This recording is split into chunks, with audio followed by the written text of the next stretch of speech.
Hello, and welcome. I am Chilling Tales, and as you get ready for bed, you must know that you are doing amazing and you deserve all the sleep you can get. So as you are winding down, let me know where you are from and what time you are watching this video. Like and subscribe to help the channel if you'd like. Now put your mind at ease and let the story unfold. The path to her hut does not appear until you are already walking on it. It is like that with some mistakes.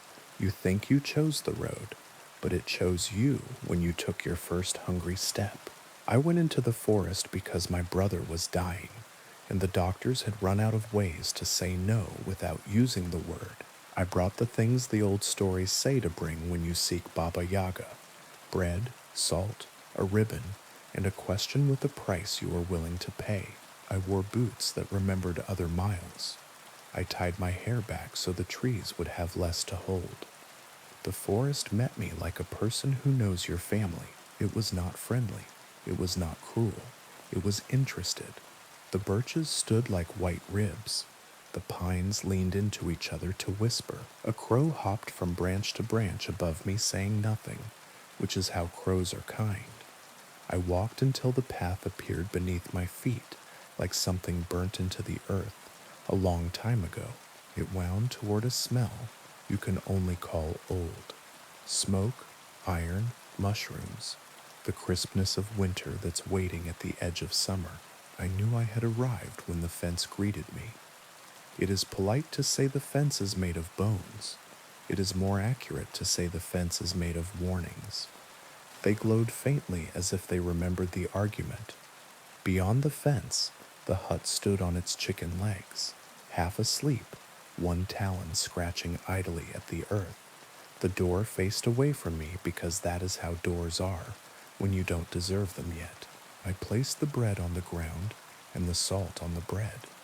I tied the ribbon to the lowest rung of the gate and spoke the rhyme every child in our village knows, but only fools or desperate people try on a real hinge.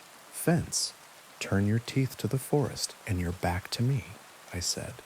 The fence sighed like an old woman rising from a chair and rotated with the resigned delicacy of machinery that knows it will outlast you. The gate opened.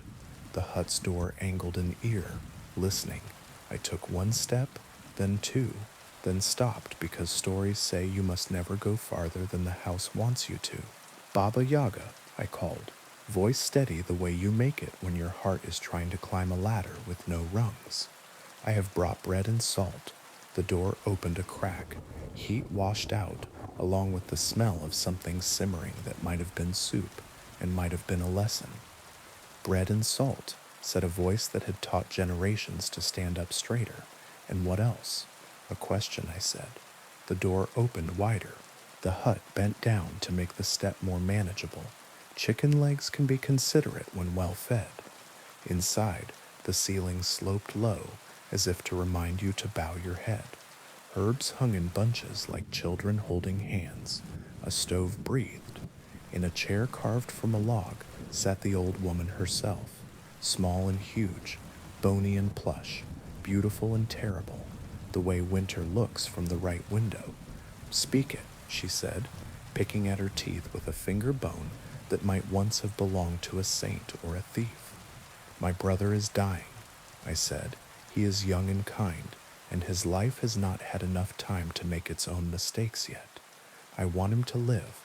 She nodded as if I had ordered a soup she liked to make. And the price? I had rehearsed brave things, my hair, my hands, my shadow, but when I opened my mouth, what came out was truer. Take my luck, I said. All of it. The old woman laughed, delighted. Luck is a petty coin, she said. It pays for nothing you actually want and buys you everything you don't. Keep your luck. Give me something you cannot measure. My voice? I asked, afraid then, because I am a person who speaks to earn rent. Words are a renewable resource, she said. Come now, don't insult me with thrift. What do you want? I asked, and the hut leaned in, and the fence settled, and the crow on the roof cocked his head to better hear the shape of my refusal. Your certainty, she said. All of it. The dull, heavy thing that lets you sleep. The ugly little engine that tells you tomorrow will mostly resemble today because it is polite to do so. I half laughed, half cried. That's not a thing, I said. It is, she said. It's the only thing worth anything. You will wake and not know if the floor remembers the weight of you, if water plans to be wet, if doors still choose open over shut. You will be a guest in every hour, and you will not know the etiquette. If I give it, I asked, will he live? She shrugged in the exact way my grandmother used to, full of God and honestly who knows. He will live as long as lives live when nothing interferes with them, she said, which is to say, long enough to make his own mistakes in his own voice, and perhaps to see winter be beautiful from the right window. I looked at the bread and salt in my hands, and then at my hands, and then at the old woman, and realized that bargains are just mirrors placed cleverly. Take it, I said. Baba Yaga smiled like a gate opening. Sit, she said, and when I did, she placed 2 fingers against my forehead. She didn't take it like an extraction. She invited it out the way. A nurse invites a splinter. It hurt and didn't. It felt like stepping from a train platform onto a train that had not yet decided whether it exists. It felt like learning to pronounce a word that never stays still long enough to keep its vowels. When she removed her hand, the room brightened and dimmed in the same motion. My eyes took 2 steps to find the wall. Go home, she said. Carry bread back. Feed your brother. He will be hungry after life returns to him. What do I owe?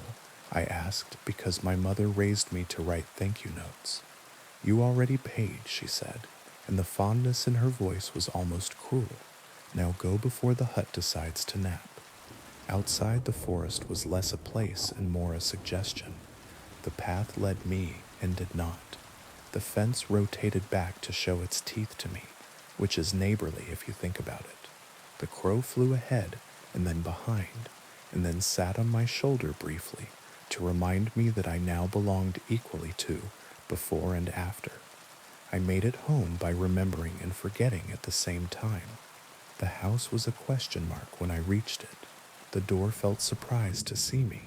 My brother lay in his bed, breathing like he was trying it for the first time.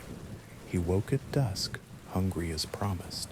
He ate bread and salt and soup and the rest of a chicken he apologized to with every bite. He slept like a new road, straight, with a little curve in exactly the right place. I went to pour water and watched it hang between pitcher and glass for a long, thoughtful moment before deciding to fall. The floor and I negotiated. Stairs introduced themselves at the top and were new at the bottom. I laughed and cried, and laughed again, because anxiety is just awe wearing yesterday's hat. Days became possible in a sequence that refused to admit it was a sequence. Good. Let them refuse. My brother grew, then went back to the work of living. He asked me what had happened. I told him, a hut, a fence, a woman who knew where to put her teeth. He believed me because certainty had leaked from our rooms and left space for belief. Twice a month I go back to the forest with bread and salt and a ribbon. Sometimes the path appears under me, sometimes it doesn't, and I end up sitting on a stump talking to a mushroom that looks like a chair. On the days I find her, Baba Yaga feeds me soup that tastes like remembering the name of the first person who made you laugh. We talk about crows. I bring her stories that don't end. She likes those best. Once I asked her if certainty ever grows back. She shook her head. If it did, you'd only spend it again, she said. Better to learn how to live without it. How? I asked. She gestured at the door that hadn't been there a moment ago and was now the only door in the world. Bread and salt, she said, and the grace to let water decide. At night, when the house tilts like a boat deciding which river to choose, I put my feet on the floor and thank it for its service. When the coffee hangs in the air thinking it might want to be rain, I wait and say, as you like. When my brother laughs in the next room, it sounds like a small god inventing morning. I don't know if it will continue. I don't need to. If you go to her, don't bring luck. It is a petty coin. Bring a price you can feel leaving. Bring a question that is not a command. And when she asks for something you thought wasn't a thing, say yes if you can. You might learn how to be a guest in your own life in a way that makes every hour set a plate for you. The path won't show until you're on it. That's the trick and the blessing. Walk anyway. The forest knows your family, and if the floor forgets you, introduce yourself again kindly until it remembers your weight. Now, on to the next story. The phone booth had been dead for years. The glass panes were fogged with the kind of grime that only time applies. Each rectangle, a small gray aquarium for moths and dust. It sat on the corner by the old post office, a relic left standing out of habit, the way a town leaves a statue up when no one remembers who it is. It started ringing on a Tuesday, noon. Everyone heard it. The sound cut through traffic like a thin blade. Not loud, exactly insistent. The first ring stopped the mailman in his tracks. The second made Mrs. Kivett drop her grocery bag. Eggs broke in slow motion.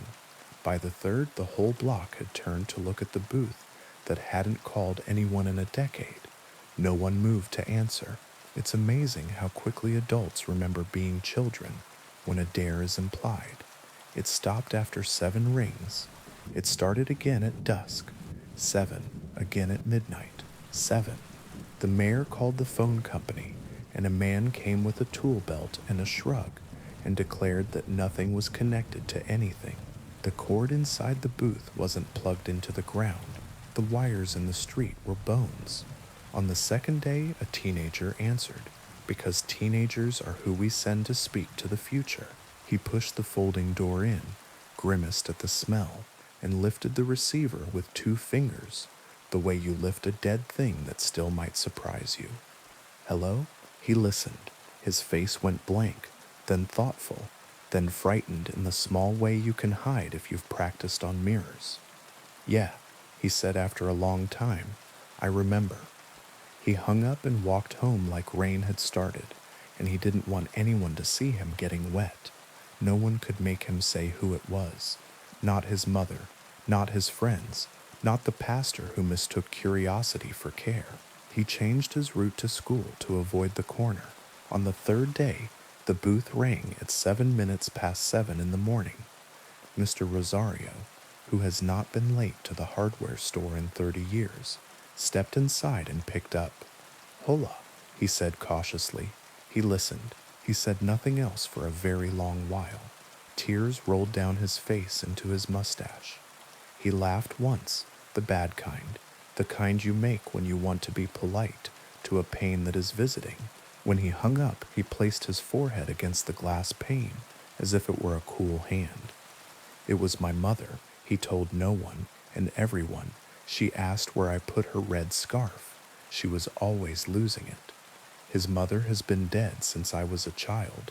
After that, answering became a ritual. Not everyone did it.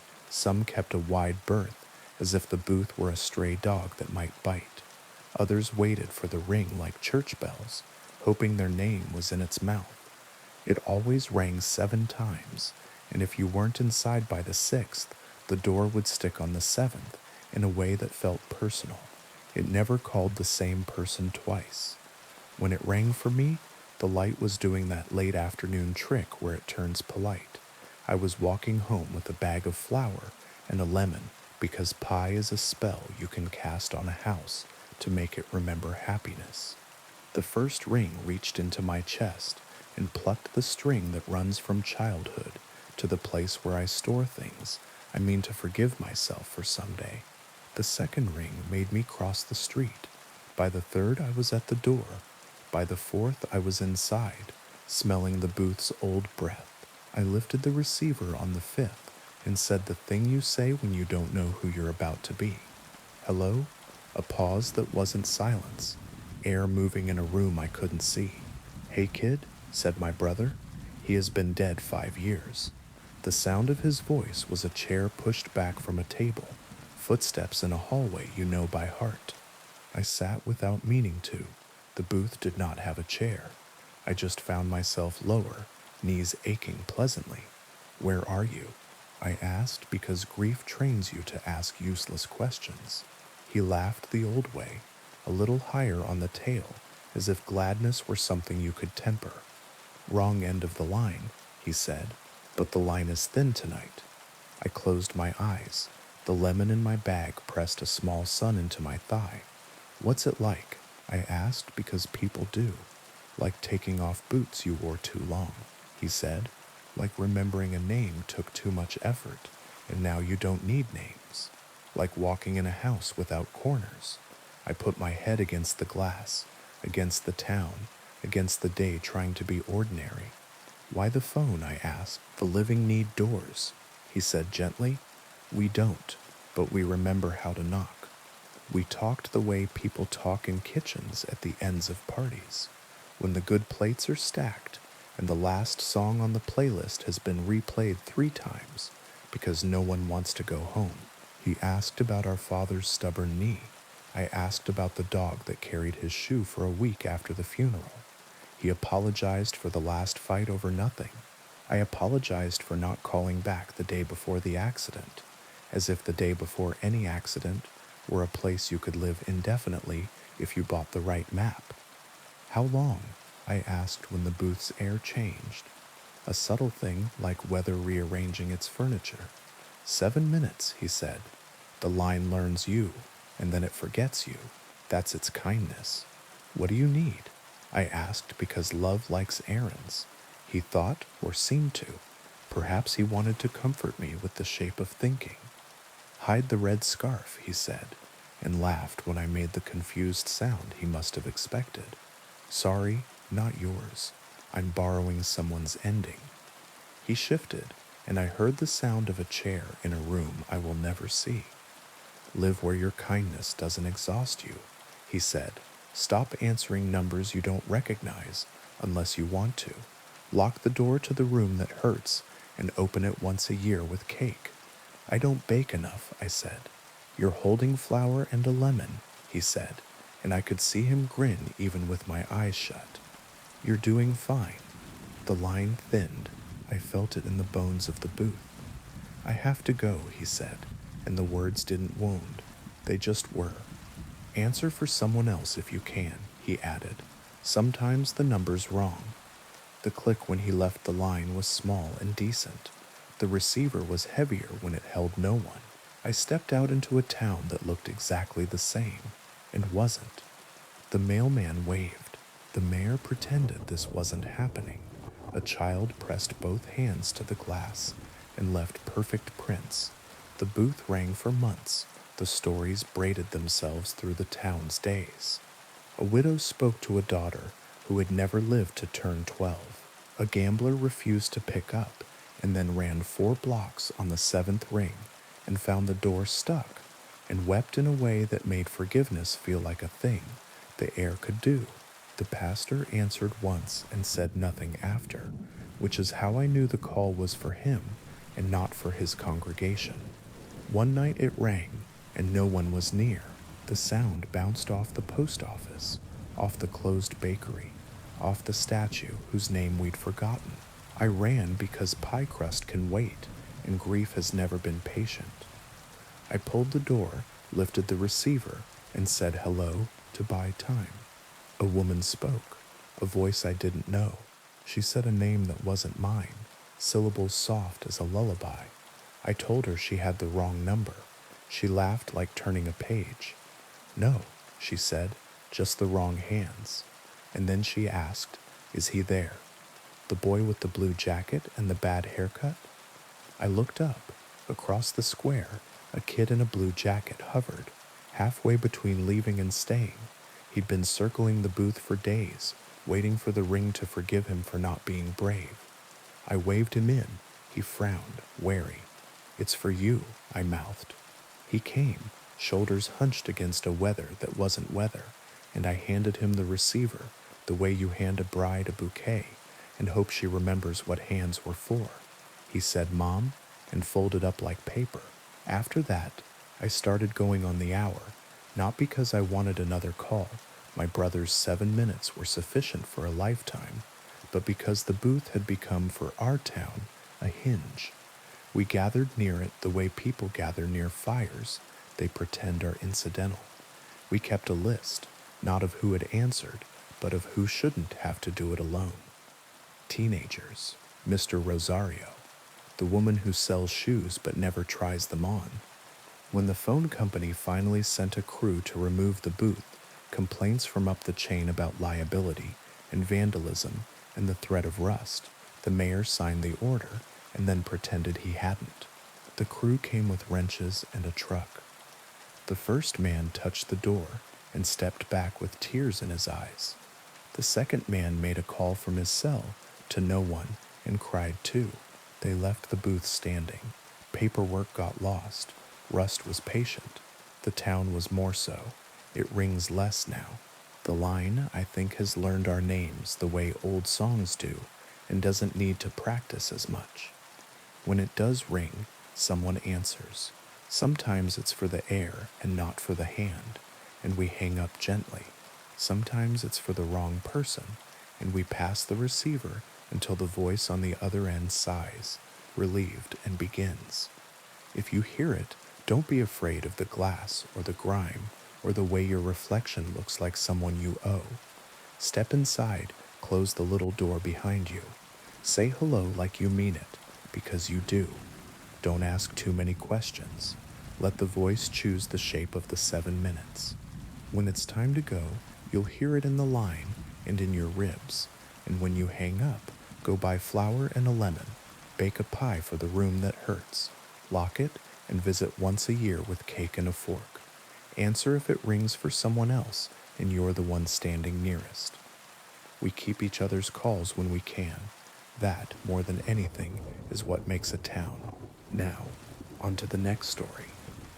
The first time the shadow crossed the ridge, the bells in the church tower rang by themselves.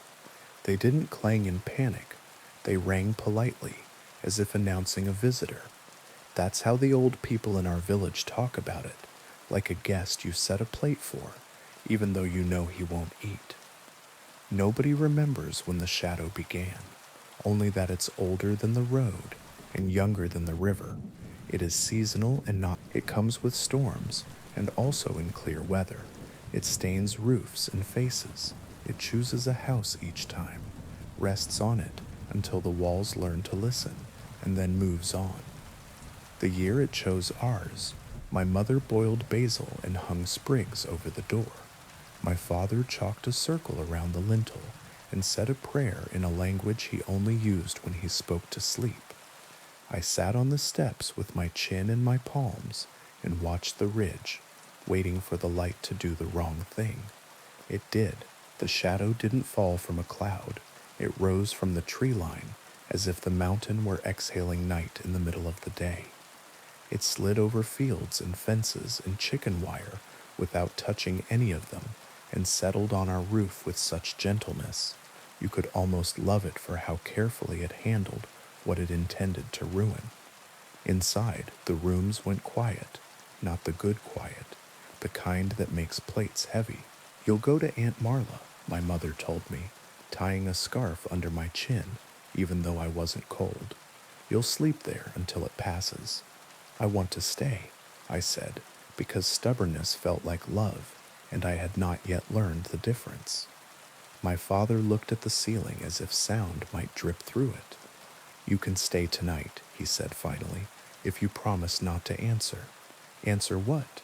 You'll know, he said. We ate early. The soup tasted like boiled nerves. In the corner, the old radio we never used anymore clicked on, hummed without finding a station, and clicked off again. The ceiling cracked in a new direction. Outside, our neighbor's dog lay down and placed its muzzle on its paws, as if it had been scolded by God. At dusk, the shadow thickened. It doesn't grow darker the way evening does. It grows denser, as if it's collecting itself for a thought. When full night came, the house stopped pretending to be anything but a mouth. We bedded in the front room. My mother slept with her shoes on. My father leaned against the wall with his eyes open, as if blinking were an invitation. I lay on the couch and counted the boards in the floor. It was easy math until it wasn't. Some boards doubled and others vanished, and I accepted it because one night is a long time to argue with wood. At some hour that will never belong to a clock, a knock came at the door. Not the door to the street, the door to the attic. We don't have a door to the attic. We have a pull string and a hatch that groans when you ask it to remember you. But that night, a door stood beneath the hatch, painted the exact color of our hallway, trimmed to match our house, fitted with a knob that reflected nothing at all. 3 polite knocks. My father shook his head at me before my muscles could decide to move. "Don't answer," he mouthed. My mother crossed herself with a 4th finger I had never seen. The knocking came again, the polite rhythm that says neighbor, not stranger, that says help me move a chair, borrow a cup of sugar, tell me a story, let me in. "I hear you," a voice said, muffled by wood and distance. "I know you're awake." It wasn't a beggar's voice. It was the voice you use when you've arrived precisely on time to a place that owes you something. "Who is it?" I asked without saying the words. My father's face told me he heard them anyway. "Don't answer," he said aloud, very softly, perhaps to the room, perhaps to the shadow, perhaps to whatever kept track of debts. We breathed together. The house breathed with us. The door to the attic waited the way a lake waits for movement. "I remember you," the voice said, and the trouble with memory is that it makes liars out of gods and men. We were nobody to be remembered. We were a family with a leaking roof and a fence that leaned, but the voice said it the way a teacher says a name at roll call, as if attendance mattered. My father stood. The chalk circle around the lintel wasn't meant for attics, but he placed his palm there anyway, like a man checking his own temperature. "This house is full," he said. "Try the next." The voice made a sound like paper turning. "This house is owed," it said. "It has been owed since before your walls learned how to stand, since before your door decided which way it wanted to open." My mother reached into the stove with bare hands and drew out a coal that didn't hurt her. She placed it in the iron dish we use for salt on feast days. Its light was small and stubborn. It made the corners of the room sit up a little straighter. "You can pass," she told the voice. "You have our permission to cross the courtyard and leave our roof." "The shadow doesn't ask permission," the voice said, and it would have sounded arrogant if it hadn't been so terribly true. The knob turned, not quickly, as if whoever stood on the other side were learning the shape of our handle. The door didn't open. The door learned patience. From the street came the sound of someone walking, one person, then 2, then more, a procession of feet that didn't hurry and didn't drag. Shadows slid under the crack beneath the attic door, long and thin and jointed wrong.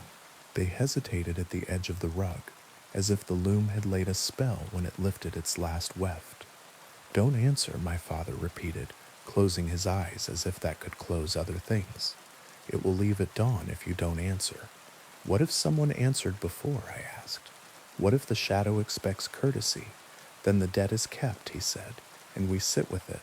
He didn't look at me when he said it, because my face has always told the truth, and he needed, just for a second, to pretend otherwise. Ours became a rope we held on to. The voice spoke sometimes, and sometimes the feet spoke instead, and sometimes the house answered with little sounds houses make when they are thinking of settling. The coal dimmed and brightened like a heartbeat. My mother touched my hair every time the light weakened, as if to count me. Near morning, the knocking stopped, not because the voice surrendered, because the shadow moved on. It lifted from our roof with offended dignity and slid to the house across the lane, the widow's place with the blue shutters and the fig tree that never fruits. Her light came on. It went off. It came on again. "We should go to her," I said. "We should not," my father said, and for the first time all night his voice carried authority that had nothing to do with fear. We were spared by not answering. Don't spend your mercy like coins.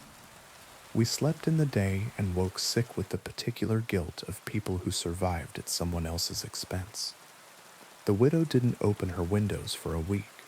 When she did, the shutters hung crooked, and her fig tree had grown 3 new branches in the shape of fingers pointing at our roof. At market, the old women told me what they tell all children who watch too closely. The shadow is old. It remembers promises we forgot. It eats lies. It eats kindness too. If you leave it uncovered on a table, it will take what is first offered, and if nothing is offered, it will take the one who asks what it wants. I brought bread to the widow, left it at her door, knocked, and ran the way good intentions run when they know they are late. That night, the shadow chose the house at the far end of the square, the one with the new paint. It pouted there like a scolded child, as if the freshness offended it. The family inside answered immediately, voices raised, questions asked. A radio turned up as if sound could be louder than what the roof was learning. By morning, the paint had wilted. The new door had warped. The father stood in the square, staring at nothing, his jaw moving like a man chewing a memory that won't swallow. It went on like this all spring, the shadow pausing, the bells ringing themselves polite, the village pretending the mountain was just a mountain. Some nights it took a chicken, some nights it took a secret. Once it took the sound of water from every tap for an entire day until we remembered to carry buckets to the well together like we used to. The night it came back to us, we were ready in all the wrong ways. We had boiled new basil, we had chalked circles inside circles, we had collected coals in a bowl, as if light were cumulative. We had not prepared our mouths for silence. The attic door knocked 3 times, then 3 again, not because it was impatient, but because it is a comfort to things that are older than counting to arrange themselves in numbers that remember altars. Please, the voice said, and we had not heard please before. My father's face changed very slightly, not in sympathy, in recognition. He had waited his whole life to hear that word from the shadow, and he had never decided what he would do if it came. Don't answer, my mother whispered, and on her tongue it sounded like prayer and like something else, like apology. The knob turned. The door didn't open. I stood. My legs did it. Not bravery, not foolishness, that biological thing that makes children step forward when they are named, even if no one has said their name aloud. I placed my hand flat on the door and felt not wood, not paint, not cold. I felt my own house looking back at me through the grain. The years our table wobbled, and we propped it with folded paper. The winter the roof let snow in like sugar. The day my father sat with his head in his hands because the bank had a face, and that face did not like him. What do you want? I asked. The voice answered without moving air. Something you can carry, it said, so you do not think you left your debt behind. A small laugh escaped me.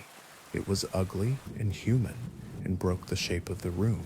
Fine, I said. Take my sleep. Silence. Then the sound of agreement that exists in the space before 2 hands shake. The knob cooled under my palm. The door receded into the hatch as if doors could be shy.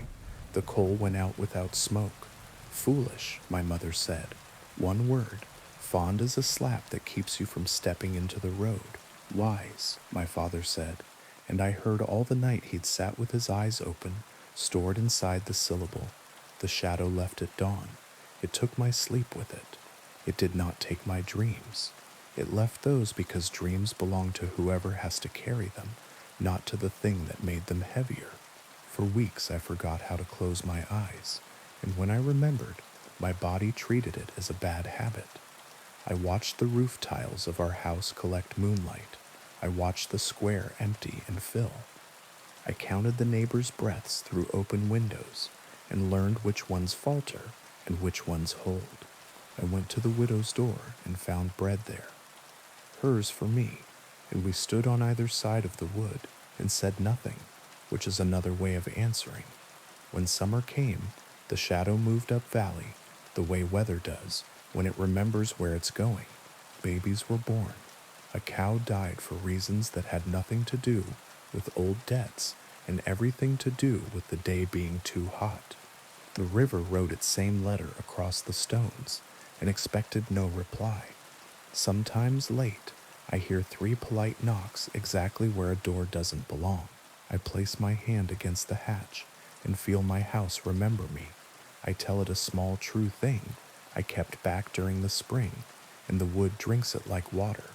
The shadow prefers what you think you hid. If it comes to your roof, don't answer. If you must, offer it something you can survive without, and survive without it.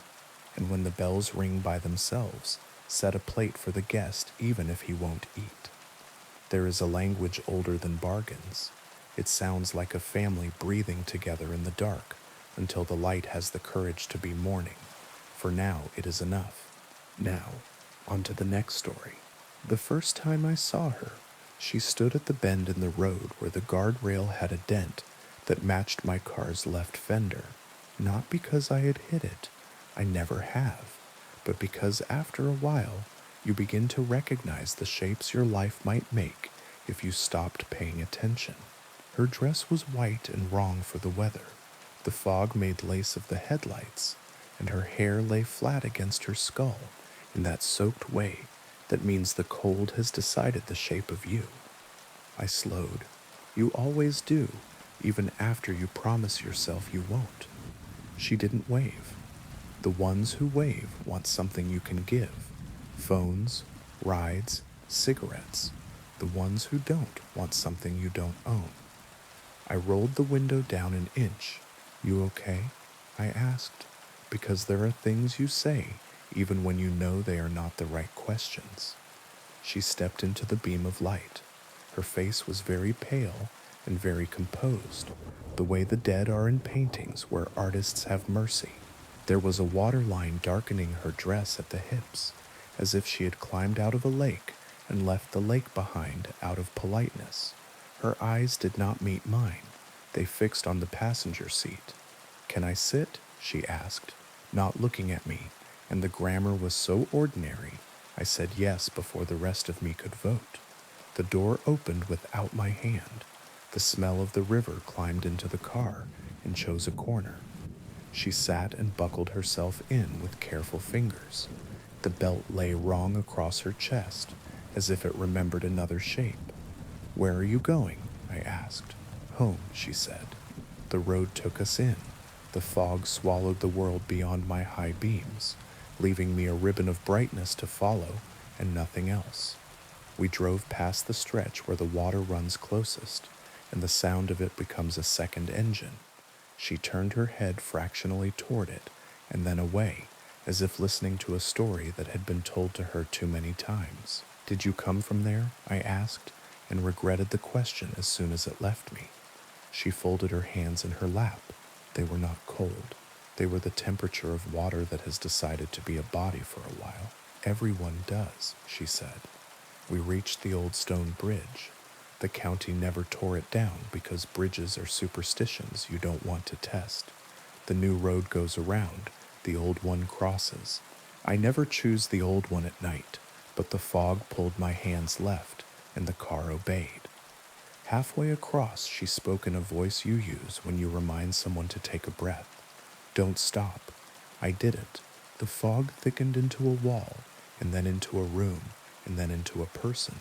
A woman stood in the lane ahead, dress whiter than fog, mouth open in a sound I could not hear, because hearing is not the only way to understand.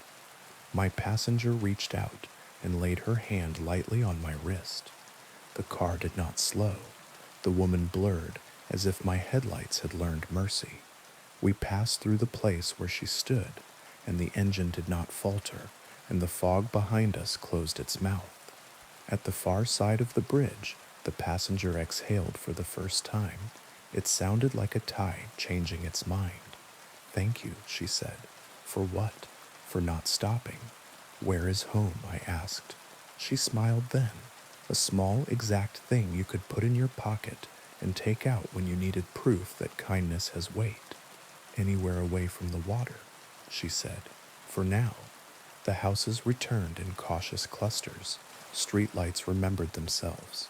She touched the window with the back of her fingers, as if feeling for a seam. Here is fine, she said, at a corner with no house.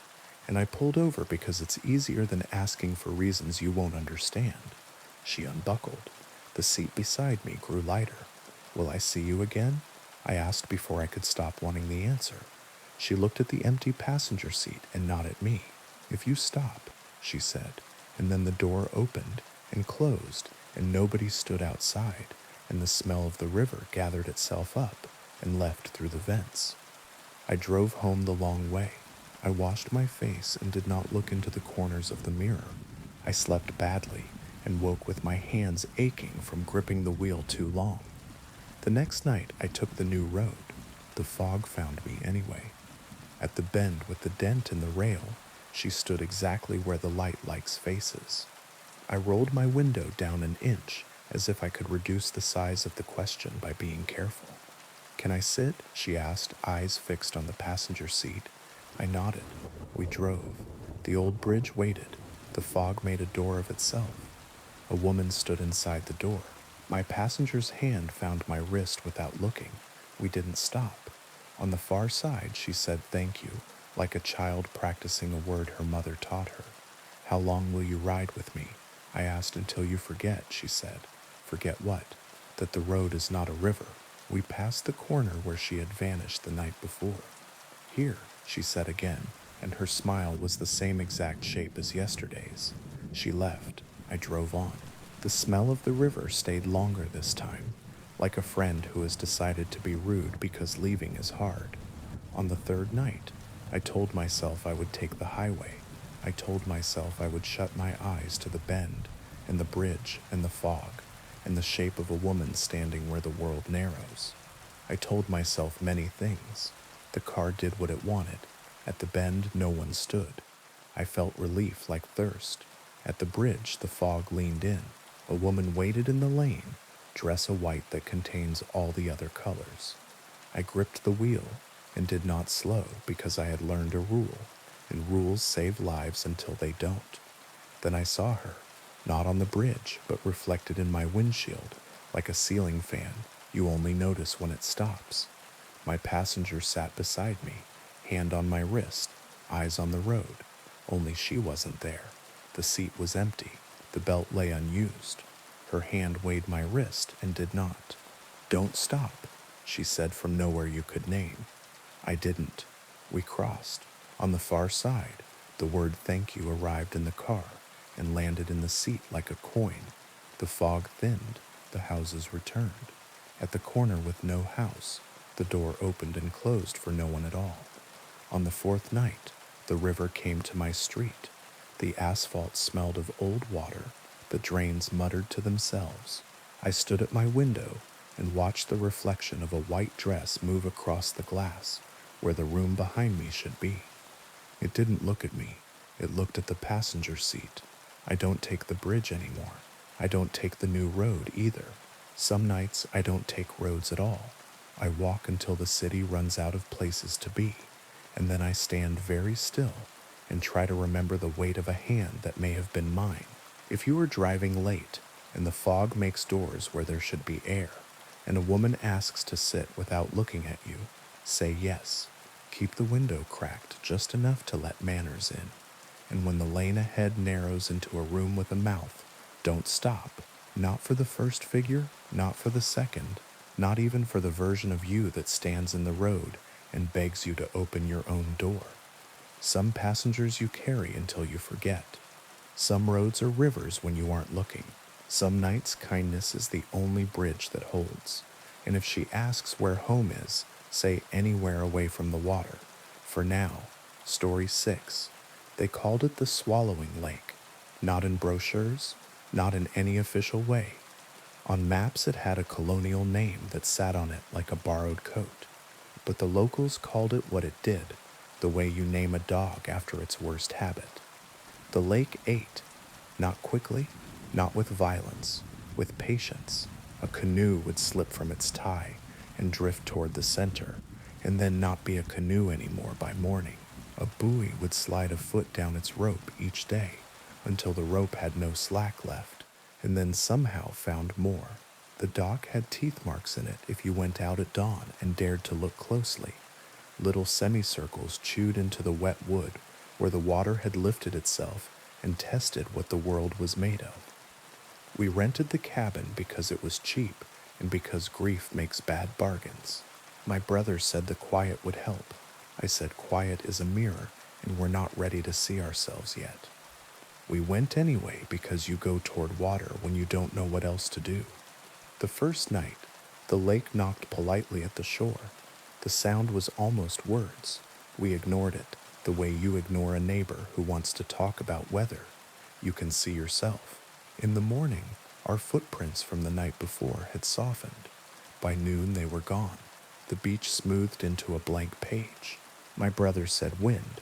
I said of course. On the second night, a shape drifted in from the middle distance. A tree, we thought. Deadfall loosed from someplace upstream. It came closer without coming closer. The lake is good at that. And when it reached the shallow slope where you can still see bottom, it wasn't a tree. It was a door. Red paint flaked from it, in the way old barns peel. No hinges, no handle. Just a door lying flat in the water, as if the lake had decided to sleep like a house. Don't touch it, I said, because some sentences say themselves. My brother laughed, because laughter is one way to keep a thing where you can see it. He waded into his knees. The water did that cold trick where it climbs, and your body pretends to be brave. He put his hand on the edge of the door and pushed. It moved as if pushing were something it had been waiting for. He turned it toward shore. We dragged it up onto the sand together. It was heavier than its size. Doors remember every hand that ever closed them. There was writing on the underside, pencil scrawled over a child's height and an adult's, names, dates, a list of things that get longer when you're not looking. The most recent entry read like a note someone wrote to themselves and forgot on purpose. If you open it while the lake is speaking, you don't come back the same. We leaned it against the cabin wall, as if it belonged to us now. It made the place look like it had a history beyond a rental agreement. That night, the lake spoke, not out loud. There are rooms inside you that hear things your ears don't. I woke with the door's red pressed against the back of my eyes and the sound of someone knocking on the underside of water. My brother slept anyway. His body had made its choice. I went to the deck and stood with my hands wrapped in a blanket and watched the lake breathe. The door against the cabin wall cast a thin shadow, as if the moon had drawn it with a hard pencil, and then lifted the pencil carefully so as not to smudge. The knocking continued, not frantic, patient, as if whatever was underneath knew we would open if we decided we were decent. I went down to the sand. The door looked taller at night. I put my ear against the old wood and heard a voice the way you hear your own blood when you lie too long on one side. It said my name in the tone people use when they want to borrow something and intend to give it back. Go away, I said without much conviction. The door answered by not answering. I don't know how long I stood there. The lake's edge crept an inch up the sand, and then two, and then stopped. Good manners again, as if to say, I won't come farther unless invited. At dawn, my brother came down with 2 mugs and tried to hand me warmth I could not hold. We're leaving today, he said, and I nodded because that is the shape a promise makes when it isn't sure it can be kept. We carried the door back to the water together. It floated as if it had been relieved of duty. He turned it so the writing faced down, as if to keep the names from getting wet. I watched his fingers let go one at a time, the way people do when they're practicing their exit. The lake accepted the door and took it toward the center with the same speed it takes everything, slow, certain, kind, if you like a certain kind of kindness. We packed. We cleaned as if a stranger were going to judge us. We put the keys where the email said to. I stood on the deck for a last look and saw the lake's middle pucker, as if something had just decided to open its mouth. "Don't look," my brother said. "Don't make it a story." On the drive home, the road unspooled and spooled behind us. At a turnout where you can see the lake from above, if you don't mind the guardrail being a suggestion, I told him to stop. He said no, the way you say no to a child who asks to hold a knife. I said please the way you say please when you already did the thing and are asking permission to remember it that way. We pulled over. The lake lay below, very still and very much pretending. In the center, a square of red floated like a mouth that had learned manners and shut itself. "Is that," my brother began, and then the red tipped, and the lake closed over it without ripple, as if swallowing were the same as never having been hungry. We didn't speak the rest of the drive. At home, the house's familiar corners did that trick where they look new when you return from a place that doesn't have corners. I slept and dreamed the sound of knocking on the underside of something that wasn't the lake anymore. In the morning, my front door had a new scratch low down where your hand goes when you're small. I keep a glass of water by the bed now. I don't drink it. I watch it. Some nights, when the room holds very still, the surface shivers though the air is calm. I tell myself it is trucks on a distant street, a neighbor closing a drawer. Down the hall, my brother runs his shower too long. He sings to cover the knocking. It doesn't work, but it makes a better story. If you go to the swallowing lake, don't bring back souvenirs. Don't write your name on the underside of anything. And if a door floats up to you as if you called it, push it back with both hands and don't read the list. Names are invitations. Lakes collect them. If someone inside the wood asks you to open, ask them this instead: will you give it back? If they say yes, know that they mean the wrong thing, because lakes don't empty. They learn you. They keep what you were when you stood on their shore and listened too long. And sometimes, at night, the water in your house remembers the shape of a door and knocks until you come to let it in. Now, on to the next story. The first time I heard the question, it wasn't a voice. It was a red window blooming on my laptop screen, square and flat and strangely glossy, as if the color were still wet. "Do you like the red room?" I closed the lid without thinking. The question stayed behind my eyes the way bright lights do. I told myself it was a pop-up, a prank, some buried file that launched when a certain key combo got brushed by accident. The mind makes up simple answers when you ask it gently enough.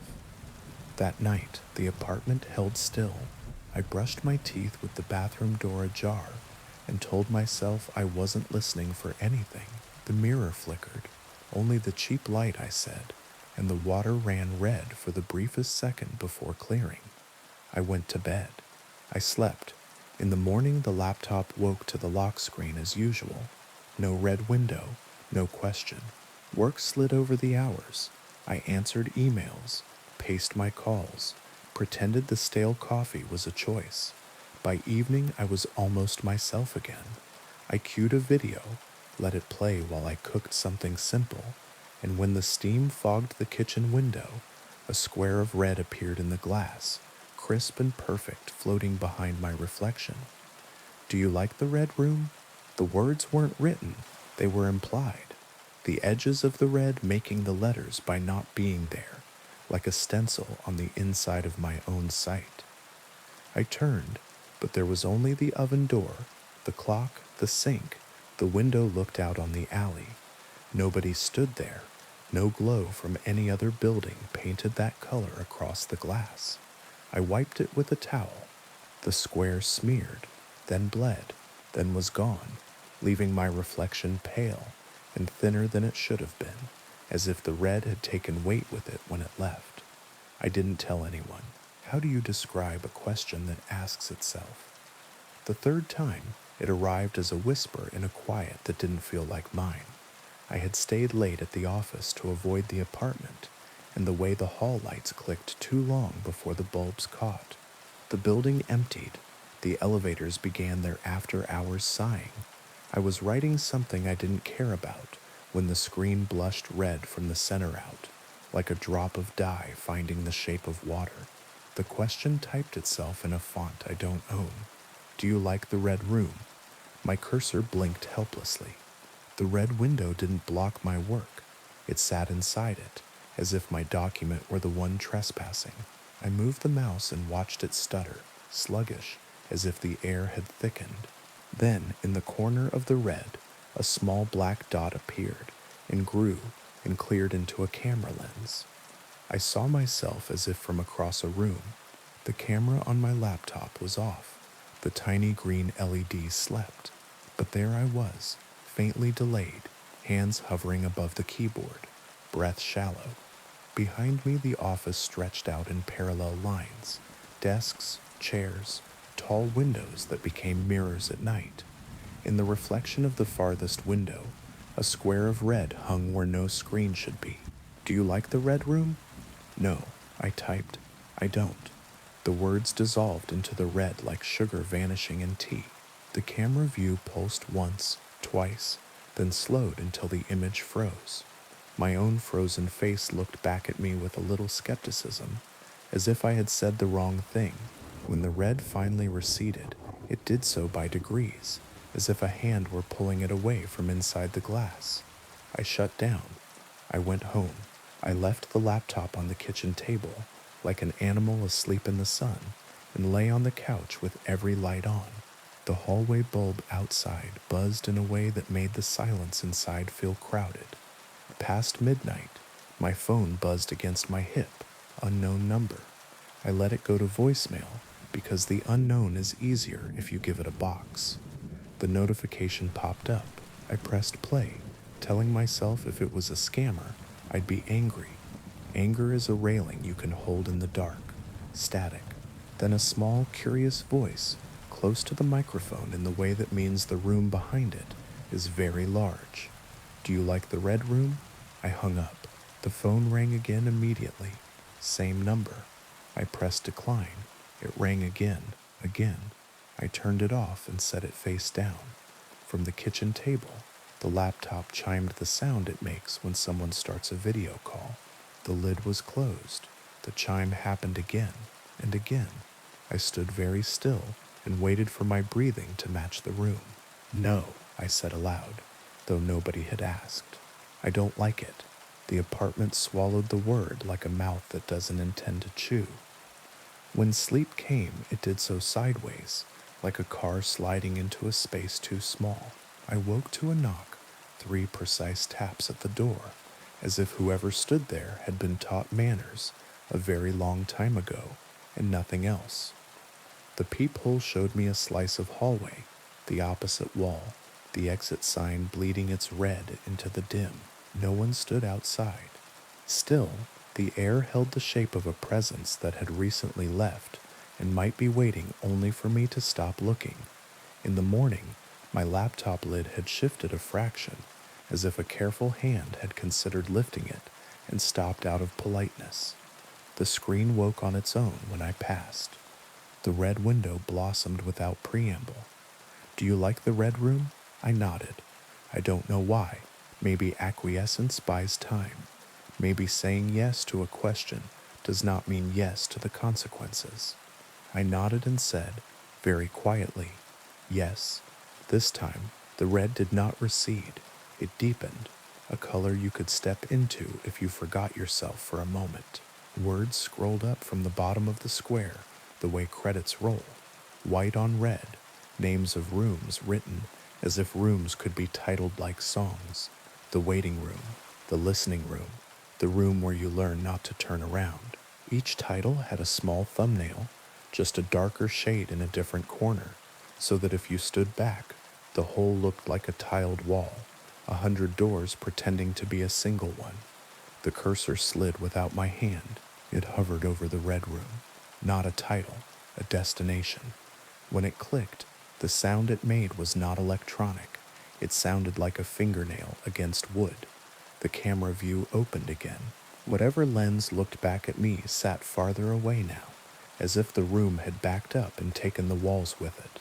I saw myself seated at the kitchen table, the cheap overhead light making a circle on the laminate, the laptop at the circle's center like an altar someone had built while meaning well and not understanding anything. Behind me, the hallway stood open, longer than my hallway is, lined with doors that were not mine. Red seeped from under each door in a thin ribbon and ran toward the table as if it knew the way. I turned in my chair to prove that the view was a trick. The hallway behind me was the hallway behind me, short, ordinary, the closet door slightly ajar, the coat sleeves visible like tired flags. When I turned back to the screen, the long hall remained, patient and disinterested in my corrections.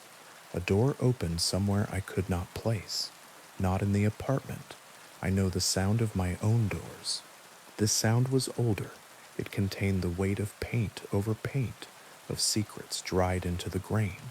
Footsteps followed, soft as someone walking barefoot over remembered carpet. They came from the screen. They moved toward me from inside the red. "Who are you?" I asked, because no answer is the same shape twice. The footsteps stopped. A shadow formed at the edge of the camera view, very tall and very thin, as if a person had been stretched to fit a frame too narrow for anything human. When it leaned, the red brightened. I felt heat on my face as if I were close to a fire that has been burning in the same hearth since the house was younger than its foundations. The voice was close to my ear and also very far away, like something spoken down a speaking tube between floors. "Do you like the red room?"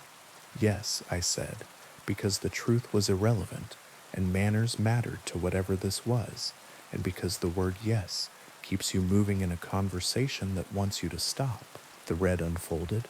The kitchen disappeared and remained. Both. I was still at my table, and also standing in a room with no corners. The walls curved in on themselves, the way an eye sees the inside of itself if it forgets to blink. The red had depth without distance. I tried to judge its size and lost count of edges. The only furniture was a chair, exactly like mine, placed at the exact distance you place a chair if you want a person to sit without asking permission. On the chair lay a small white card with black writing in a hand that understood both patience and hurry. Sit. I did. The chair was my chair. The red breathed. The card turned itself over and became a second card with a second word in the same hand. Confess. I don't have anything, I said. I'm ordinary. The red deepened. A third card appeared on the table where my laptop should have been. Confess. To what? To whom? My mouth worked. The first thing that came was something small, the kind of sin dull enough to pass the time in a stranger's ear. I don't answer calls from unknown numbers, I said, even when I know it might be someone I love. The red accepted this like a teacher taking a paper with a name spelled right, and nothing else correct. The next card was not written in the same hand. The letters were broader, unfamiliar. A different person's confession borrowed my voice. I keep a list of every time I should have said I'm sorry and didn't. The red listened. Time moved as if it were waiting. I confessed more. Nothing dramatic. Not the big things you tell when you want to be forgiven like a saint. Small things that bruise real lives.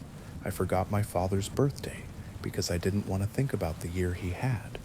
I held a friend's secret too long and let it rot. I saw a stranger crying on a bus and looked away because kindness is exhausting when you haven't eaten. Each confession warmed the room, and the warmth felt like relief until it passed a point and became something else. The red began to smell faintly of iron. I wiped my palms on my jeans, and they came away clean, and not. Red does that. It paints what it wants without proof. How long? I asked. How long do I sit? The chair behind mine scraped, not against my floor, but against a floor that echoed inside the red. A weight sat down with no body to carry it. The presence leaned forward until it nearly touched the back of my throat. When it spoke, it used my voice from a time before I learned to close doors. "Do you like the red room?" I wanted to say no. I wanted to say I don't know. I said yes, because there is a way to leave a conversation by staying in it, and I did not know any other way out. The room exhaled. The red thinned, then thickened again, like blood clotting and breaking and clotting. The chair across from me was no longer empty. A girl sat there, 14 maybe, hair blunt cut at her jaw, eyes too dry for the story they wanted to tell. She wore a white uniform shirt, the kind that makes 100 students into a single shape, and the collar was stained red in the neat starburst pattern you get when you try very hard to keep something from spreading and fail. She looked not at me but at the space between us, as if the red had put something there that was for her. When she spoke, it was with the careful articulation of the newly dead. I clicked it, she said, like a fool. I said yes because I thought it was a joke, and then because I thought it was a dare, and then because I thought I could win. She raised her hands. The palms were clean, the backs were not. She smiled in a way that was no longer made of habits learned in a mirror. They turned my room red, she said, but not all at once.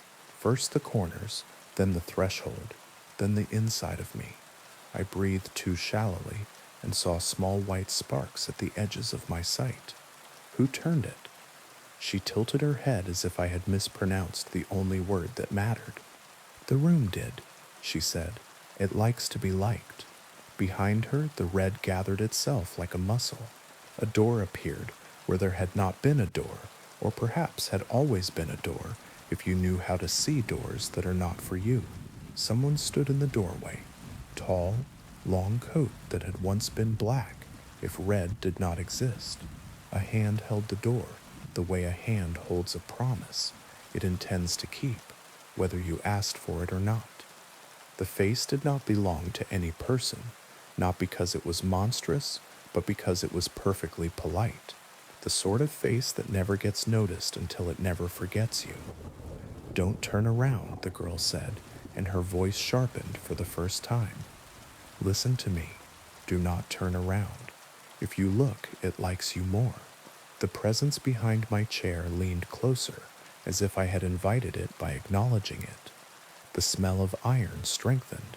The red around the corners of the room pulsed in time with my heart, and my heart began to listen to it, the way a foot falls into step with a drum on a road. Some rooms are hungry, the girl said. They eat with their eyes. How do I leave? My voice was very small and very far away. The red blurred its edges and then brought them back, impatient. You don't, she said, and then she smiled in the way the living smile, when a joke lands exactly between them. You pretend you already did, and sometimes the room is distracted by someone else pretending harder. She stood. I had not seen her stand, and yet she was standing. The door behind her opened wider, and the tall figure in the coat did not move, which is still a way of moving in rooms like this. She placed her palm on the table between us. It left no mark, and also left one that would be there if I thought about it too long. Confess the biggest small thing, she said. Not the worst, the truest. Give the room a shape of you that it can keep while you carry the rest. I closed my eyes. The presence behind me tilted its head. I felt it without any sense that calls itself by name. When I spoke, it was not a decision. It was gravity. I hurt someone who loved me because I wanted proof they would stay, I said, and when they stayed, I was angry because the proof was ugly. The red stilled. The chair behind me leaned away. The girl nodded in a way that contained the space between pity and respect. Now say you like it, she said softly. Say it like you mean it enough for it to be bored of you. Some courtesies are camouflage. I kept my eyes closed. I like the red room, I said, and found to my horror and my safety that I meant it while I said it. I like the red room. The door closed without sound. The air cooled. The red peeled itself off the walls of my apartment and folded into the screen, and then into the corner of the screen, and then into a single pixel that went dark and left nothing behind but its afterimage. I was alone at my kitchen table. My laptop showed my work document, half finished, blank where the red had been. My phone lay face down and polite. In the hallway, the closet door had shut itself to an appropriate angle. The next night, the mirror didn't flicker. The water ran clear. The window glass reflected only my face and the square of night behind it. But sometimes, when the apartment is very quiet and my breathing forgets to be loud, a red glow gathers in the far corner, small as a pulse, patient as a waiting room. If I turn my head too quickly, it goes away. If I don't turn at all, it becomes a question that asks itself, "Do you like the red room?" I say yes now in my head before it speaks. I say yes because that is the price of not turning around.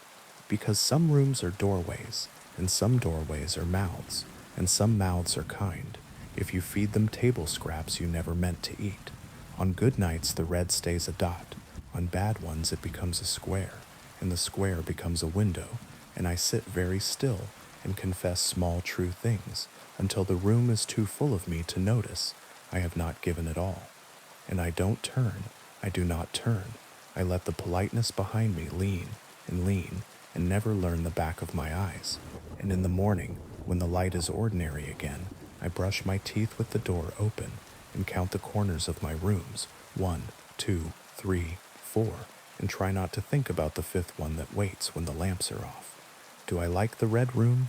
I like it enough to be alive. Now, on to the next story. The river at night had a sound all its own. Not just water moving, but something deeper, like whispers hidden in the current, rising and falling with every bend. When I was a kid, I used to love it. That rushing noise lulled me to sleep on nights when the windows were open and the summer heat pressed down. But that night, that sound felt different. I had stopped by the bridge out of habit. It was late, and I was driving back from a visit with friends. The highway was faster, sure, but when I wanted quiet, I cut through the back roads along the water. The river ran beside the road for miles, dark and restless, and the bridge was its spine. That night, the quiet wasn't comfort. It pressed against the windows of my car, thick and deliberate. The bridge appeared in my headlights, a pale arc of old wooden planks stretched over black water. The wood rattled as my tires touched it, the sound amplified by the stillness around me. Halfway across, I saw her, a figure in white, standing at the far end. Her dress was long, torn at the hem, clinging damply to her legs. Her hair was black and heavy, dripping in loose strands that masked her face. She wasn't moving, just waiting. I slowed. At first I thought she might be someone in trouble. Maybe a drunk wandered too far. Maybe someone had been stranded. But the air in the car shifted, suddenly colder, sharp enough to sting my lungs. My gut told me to keep driving, not to stop, not even to slow down. Her head lifted as my headlights washed over her. Her face was pale as moonlight, her eyes dark and wet. When she opened her mouth, the sound that came out didn't belong to a human throat. It was louder than it should have been, filling the car, the bridge, the night itself. A wail, a scream, grief, rage, hunger, all tangled into one endless sound. I floored the gas. The car jolted across the remaining planks, engine roaring. In the rearview mirror, she was suddenly closer, too close, as if distance didn't matter. Her arms were outstretched, fingers long and thin, reaching for the trunk of my car like she could drag it into the water by sheer will. Then, nothing. The sound stopped. The mirror was empty. I didn't stop driving until the town lights reappeared, and even then, I couldn't stop shaking. 2 days later, I told my grandmother about it. I expected her to laugh, to say I'd let shadows and fog get to me. Instead, her face went pale in a way I'd never seen. She crossed herself and whispered, "La Llorona." I'd heard the name before. Every kid in my town had. A story told to scare children into behaving. A woman who had drowned her own children in a river, then drowned herself in grief. condemned to wander the waterways forever, wailing for what she lost. But hearing the name from my grandmother in that hushed, fearful way made the story feel heavier, older, like it wasn't just a story, but something carved into the bones of the land. You must never stop for her, my grandmother said. No matter how real she looks, no matter how she cries, she will drag you down with her into the water, and you will never come back. I didn't tell her how close I had come to stopping. For weeks after, I avoided the river. If I had to drive near it, I kept the windows rolled up tight and the music loud, just to drown out the possibility of whispers in the current. But fear is stubborn. It waits. The more you try to ignore it, the sharper it becomes. One night, driving home late, I found myself on the same stretch of road. I hadn't meant to take it. I hadn't even been thinking. My hands had steered me there, out of habit, like an old route carved into muscle memory. The tires hummed over familiar ground, and the sound of the river grew louder in my ears. The bridge appeared ahead, pale under the moon. My chest tightened. She was there again. This time she stood in the middle of the bridge, directly in my path. I slammed the brakes without meaning to. The car shuddered to a halt yards from her. My headlights washed over her figure. The white dress clung as though freshly soaked. Her hollow eyes glimmered. She raised one arm and pointed directly at me. Her lips moved. The sound slipped into my ears like a whisper from inside my skull. Help me. The words hit me harder than the scream had. They sounded broken, desperate, human. For a moment, against all reason, I thought of opening the door. She wasn't a monster, I told myself. She was a grieving mother, trapped in sorrow. What harm could it do to listen? Then movement below caught my eye. In the water beneath the bridge, shadows shifted. Pale hands broke the surface, small, childlike, reaching upward. The air filled with voices, high-pitched, insistent, overlapping cries of "Mama, Mama." The woman's face twisted. The whisper became a shriek. She lunged forward, and the bridge shook under my tires. I slammed the gas. The car leapt forward, headlights blinding her. She vanished at the instant I should have struck her. In the mirror she stood behind me, arms raised, wailing as though cursing the sky. The children's voices rose in a deafening chorus, then fell silent all at once. By the time I crossed the county line, my hands were shaking so badly I could hardly keep the wheel straight. I told myself I wouldn't drive that road again, but curiosity is another kind of hunger. I started asking around, quietly, carefully. People always went missing near that bridge. A trucker once called dispatch to say a woman in white was waving him down. His rig was found empty the next morning, engine still running, door open. A teenager claimed he'd seen her too. He said she gave him a rideshare request from a dripping phone, water still streaming from the speaker when it rang. The boy vanished a week later.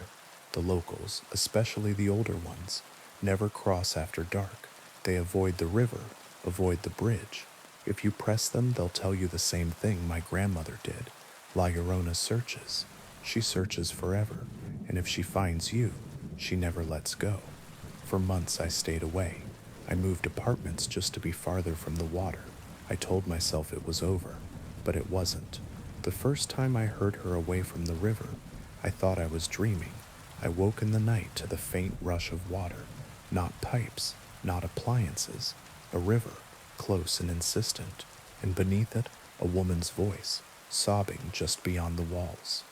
I told myself it was a nightmare, but the sound came again and again, sometimes louder, sometimes faint, sometimes just a breath of it as I drifted off to sleep. One night I went to the window. The street was dry. The night was still. But if I listened carefully, I could hear footsteps in water, slow, deliberate, pacing, searching. It doesn't matter if I move. It doesn't matter how far I drive. She's not waiting at the bridge anymore. She's waiting for me. And I know someday I'll cross again. Now, on to the next story. The crackling of twigs beneath my boots, was the only sound breaking the hush of the forest. It was that hour when the light hasn't quite given up, but every color feels drained, as if the world is holding its breath. I've always loved solo camping, the ritual of it, the honesty. But that evening, the trees were different.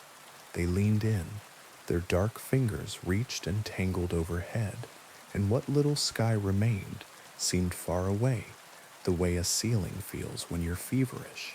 I told myself I was being dramatic. Too many nights working late, too many city horns and sirens still rattling the edges of my thoughts. I paused and let my backpack settle against my spine.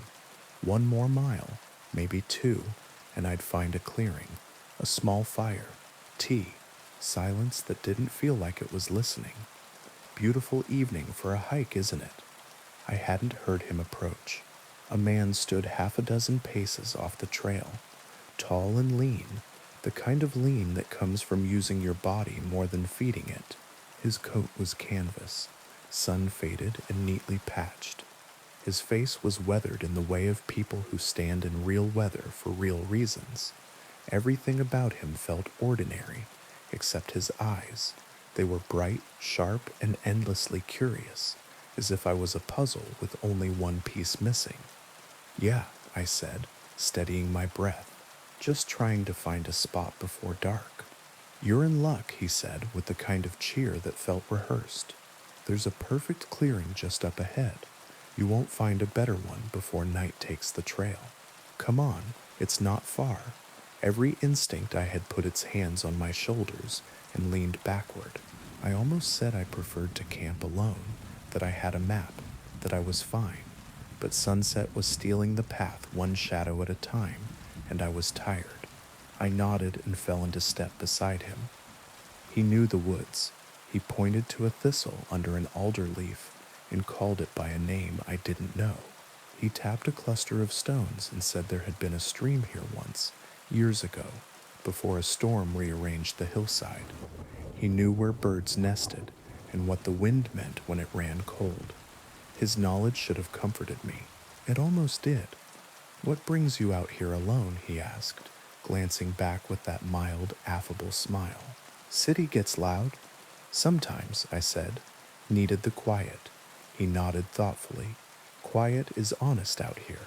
The woods have a way of keeping you." The way he said keeping made the hair on my arms rise, as if the word had a second meaning he was tasting. We stepped into the clearing as the last light failed. It was, as promised, perfect, flat ground, a ring of stones darkened by old ash, a fallen log at the edge for sitting. I let my pack slip to the dirt and rolled my shoulders. "This is great," I said. "Thanks." "Oh, it's my pleasure." He didn't leave. "Let me help you set up. It'll be dark soon. 4 hands beat 2. "That's okay," I said, suddenly aware of how alone we were. "I've got a system." "Nonsense." He crouched and started pulling out tent poles as if they were his. "Wouldn't want you fumbling around in the dark." I hesitated. It felt ruder to argue than to let him help, so I didn't. We worked in a rhythm that was almost comfortable, except for the way his eyes kept flicking to the tree line as if he expected the forest to answer a question neither of us had asked. He would ask me something quick and personal. "Do you live alone? Do you have family who know where you are?" And then before I could reply, he would change the subject. Plants, weather, rivers, as if the questions weren't his, but the interruptions were. The tent rose, the sky fell. We finished by moonlight. The clearing, spare and tidy, began to feel like a stage with no audience. I stood and stretched. "Well," I said, making it a dismissal, "I appreciate the help. I'll be fine from here." He stepped closer, not touching, but close enough to feel present in the air. "You've done well," he said, voice lowered, "but there's still so much to do before the night is through." My chest tightened. "You should probably get back," I said gently, "before it gets too dark to find your own camp." He tilted his head, and that small, harmless smile bent the wrong way. "Oh, I am exactly where I need to be. You see, these woods, They get hungry, and it's been so long since we've had a visitor. I took a step back. Somewhere, an owl made a single sound and then thought better of it. I considered the tent.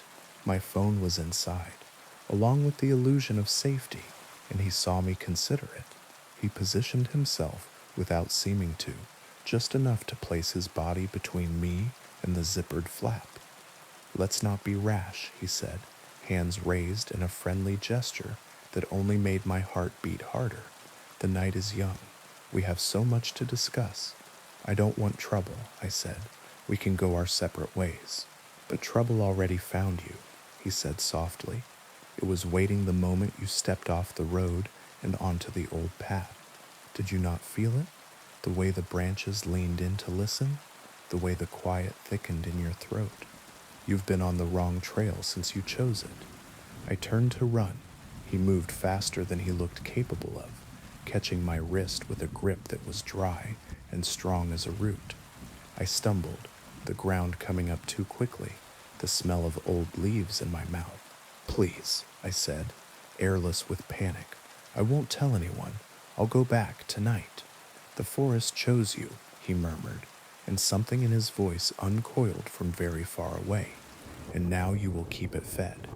The trees around the clearing shifted, not in a wind. I would have felt wind. It was more like the woods were settling deeper into themselves, drawing nearer, their shadows thickening until they seemed almost human. At the edge of my vision, something darker than dark flickered between trunks and vanished. I forced my hand free. It was clumsy and desperate.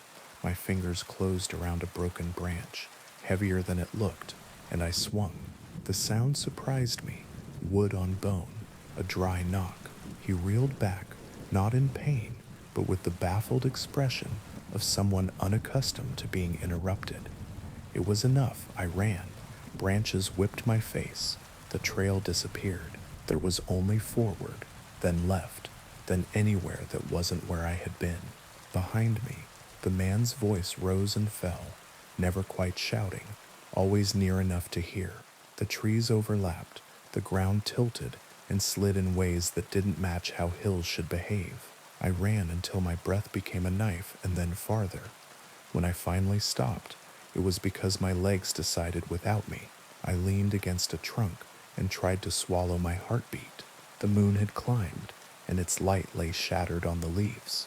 I listened for his steps, his voice, the crisp, casual questions he seemed to ask for somebody else. Nothing, just the layered quiet that lives in very old places. Then a twig spoke behind my left shoulder, very softly, footsteps, deliberate and patient. He wasn't calling anymore. He didn't need to. I pressed myself against the bark. I became smaller than myself. He would pass me. He had to. And I could turn and move and turn again until the trees forgot who I was. A hand clamped over my mouth. I tried to scream. The sound became a small, helpless noise in my throat. The hand was strong and reassuring in a way that made no sense. "Shh," a voice breathed in my ear, very close and very calm. "I'm trying to help you." It wasn't his voice. It was a woman's, quiet as water on stone. The hand loosened, but didn't leave. I turned my eyes without turning my head and saw a face near mine, pale in the moonlight, hair pulled back so it wouldn't catch on branches. There was a smudge of ash on her cheek, and her expression was alert, not afraid. "Can you walk silently?" she whispered. I nodded. She removed her hand and took my wrist this time, the way someone might guide a sleepwalker. We slid between trees like thoughts slipping between words. She didn't ask if I was okay. She didn't say it would be all right. Silence was the kindest thing she could have offered. We moved for a long time.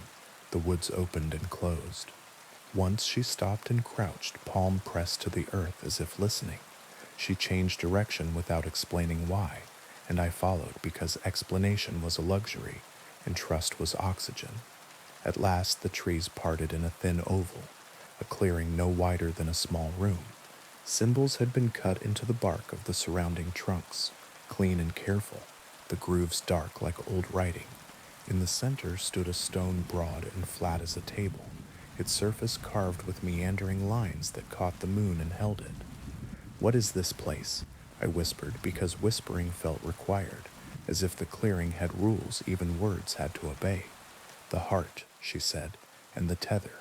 She stepped into the moonlight and looked older than her face. "He is bound to the woods. He draws from them and feeds them in turn. That's how he's lived this long. That's how he knew you'd come." She looked at me without pity. "People think the trail is theirs because they walk it. They don't ask who laid it down." "How do you know this?"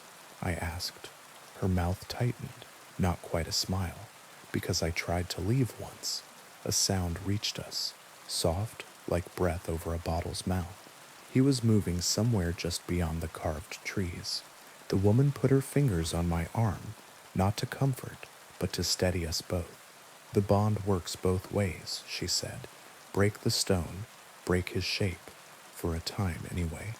Long enough to get you past the edge where the road still remembers itself. For a time," I repeated. The wind, which hadn't been there a moment ago, turned the leaves over in unison, so their pale undersides showed. "Nothing is ever gone," she said. "Just moved. We don't have to outrun forever, just tonight." The clearing breathed. The man stepped between two marked trunks and smiled the way a family man smiles at a small child, kindly, keenly, already certain of the outcome. "There you are," he said to the woman. "I wondered how long you'd hold out before bringing her here. You always were practical." She didn't answer.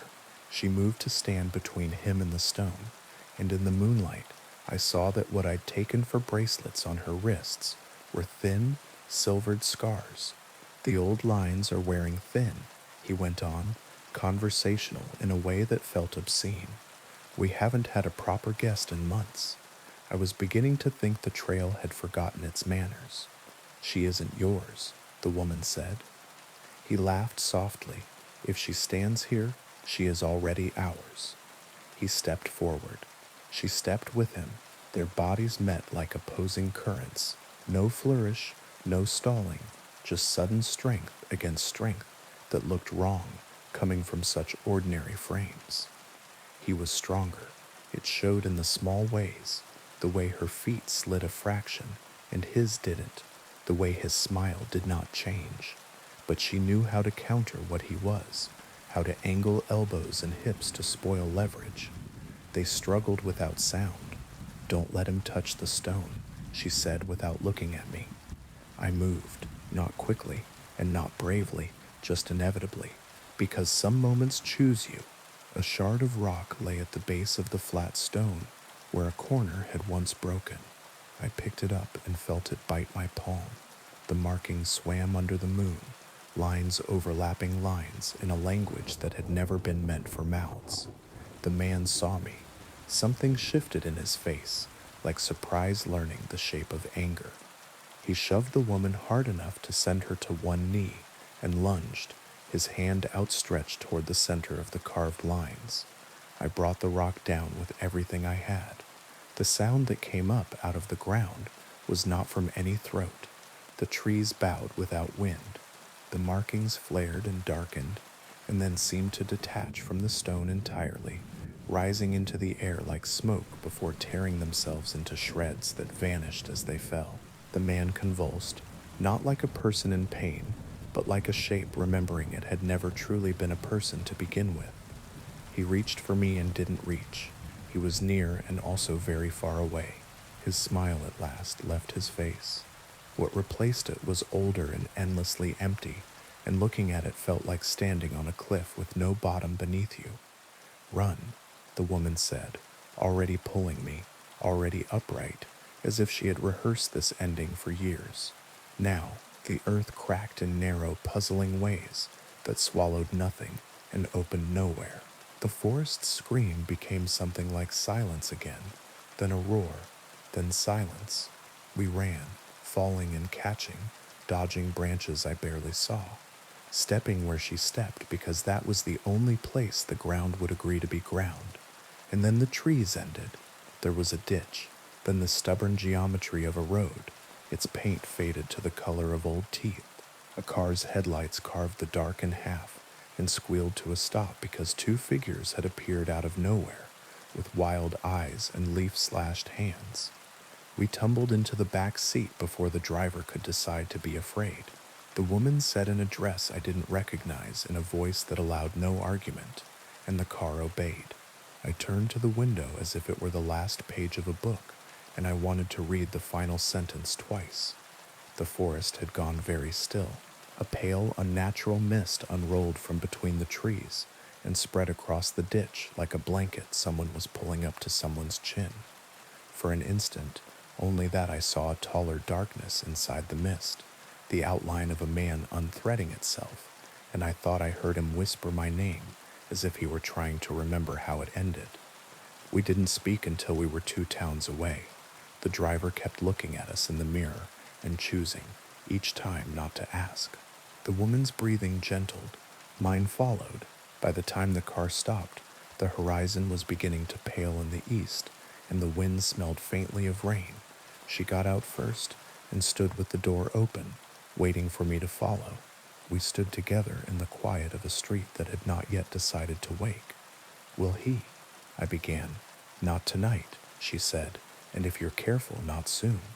I wanted to ask 100 other questions. How long had she lived out there, learning the shape of his rules? How many others had made it to the stone with her? How many had not? But her face had settled into a calm I didn't want to break, and my body had begun to remember it was human and fragile and very tired. "If you ever go back," she said softly, "choose the new paths, the ones cut by hands you know. Old trails keep old promises." "I won't go back," I said. She smiled then, a real one, small and almost surprising. "We always say that." She closed the door and tapped the roof twice, and the car took me away. I never camped alone again. I never went far enough from streetlights to forget their names. I told myself the world was smaller than I had believed, and it helped until it didn't. Some nights, lying awake in that patient space before sleep, I hear a boot on dry leaves, and the old quiet leans in from the corners of the room. On those nights I count the walls, 1, 2, 3, 4, and I tell myself that a house is a promise with nails in it, and promises hold. Most nights it's enough, but sometimes, when the wind threads the alley just right, I swear I hear a man's voice outside my window, careful and friendly and endlessly curious, practicing my name like a song he knows he will get to finish at last. I hope you enjoyed that one. Now on to the next story. They say driving strangers is safe enough, but what if the stranger already knows everything about you? The streets were empty in that strange way only cities can manage. A place that roars with life and daylight, reduced at midnight to dark glass, shuttered doors, and the occasional hiss of a distant bus. My rideshare app pinged. Another pickup, Oakwood Avenue, 15 minutes, easy money. I'd been driving nights for months, and I liked it better than the day shifts. Fewer drunks, fewer kids with blasting music, fewer small-talk conversations I had to fake, just long stretches of quiet and the occasional polite rider. Something about that night, though, felt off. Maybe it was the way the streetlights flickered as I pulled over, or maybe it was the man waiting for me. He was tall, dressed in a dark coat that looked too heavy for spring. A wide-brimmed fedora hid most of his face. He didn't wave, didn't smile, just opened the rear door and slid in like he'd been expected. "Evening," I said, forcing a lightness into my tone.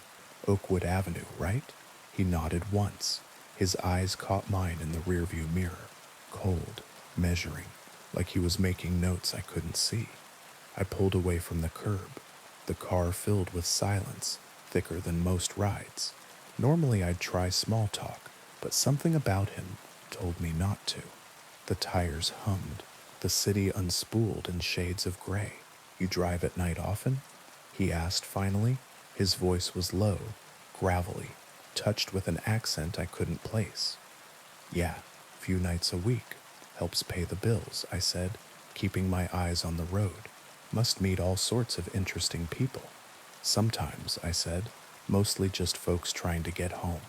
He leaned forward slightly, and I could feel his eyes boring into the back of my head. And you? What brings you into this line of work? The way he said you made it sound like I was the first specimen in a long experiment. I forced a laugh. Oh, flexible hours. Works with my schedule. Your schedule, he repeated slowly, like he was rolling the word around on his tongue. And what else does your schedule involve? My hands tightened on the wheel. Not much. Work, sleep, repeat. Ordinary, he said, almost to himself. So very ordinary. The silence that followed was worse than the questions. We drove deeper into the city's outskirts, where houses grew sparse and the roads narrowed. I didn't recognize the neighborhood. My GPS still showed the route to Oakwood Avenue, but the streets looked wrong, like they'd been rearranged. Tell me about your family, he said suddenly. My blood ran cold. I hadn't mentioned family, ever. I don't really have much family, I lied. It's just me. No, he said softly. That's not true. Not what your profile says. There's a sister. Millbrook, isn't it? Lovely little town. My mouth went dry. My rideshare profile didn't list anything like that. Not my sister, not her town. My voice shook. You must have me confused with someone else. His chuckle filled the car, low and mocking. Oh, I don't think so, Sarah. The sound of my own name in his mouth made my heart skip. How do you? I began, but stopped. My instinct screamed. Don't give him more. Keep driving, he said. The friendliness in his tone had been replaced by steel. We're not finished yet. I flicked a glance in the mirror. He was watching me, his hand sliding inside his coat. My pulse spiked. I didn't want to know what he was reaching for. Without thinking, I slammed on the brakes. The car shrieked to a halt. The man lurched forward. I ripped my seatbelt loose, threw open the door, and bolted into the night. The street was unfamiliar. Houses crouched dark and silent. My shoes hammered pavement. Behind me, a car door slammed and footsteps followed. He was faster than I expected. His breathing never changed pace. Steady, relentless. I darted between two buildings, my lungs burning. The night smelled of asphalt and rust. My foot caught an uneven crack, and I went down hard, palms and knees scraping. Before I could scramble up, a hand clamped around my ankle.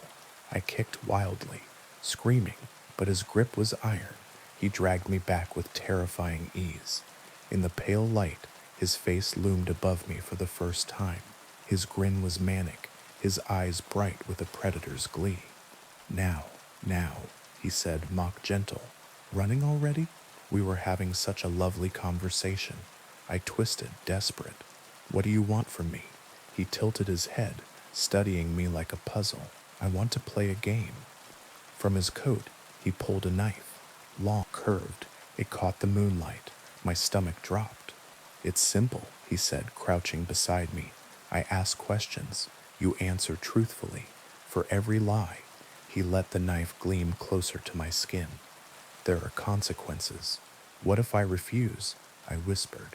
His grip tightened painfully. That's not an option. The game has already begun. He smiled. First question, why did you really start driving at night? I froze.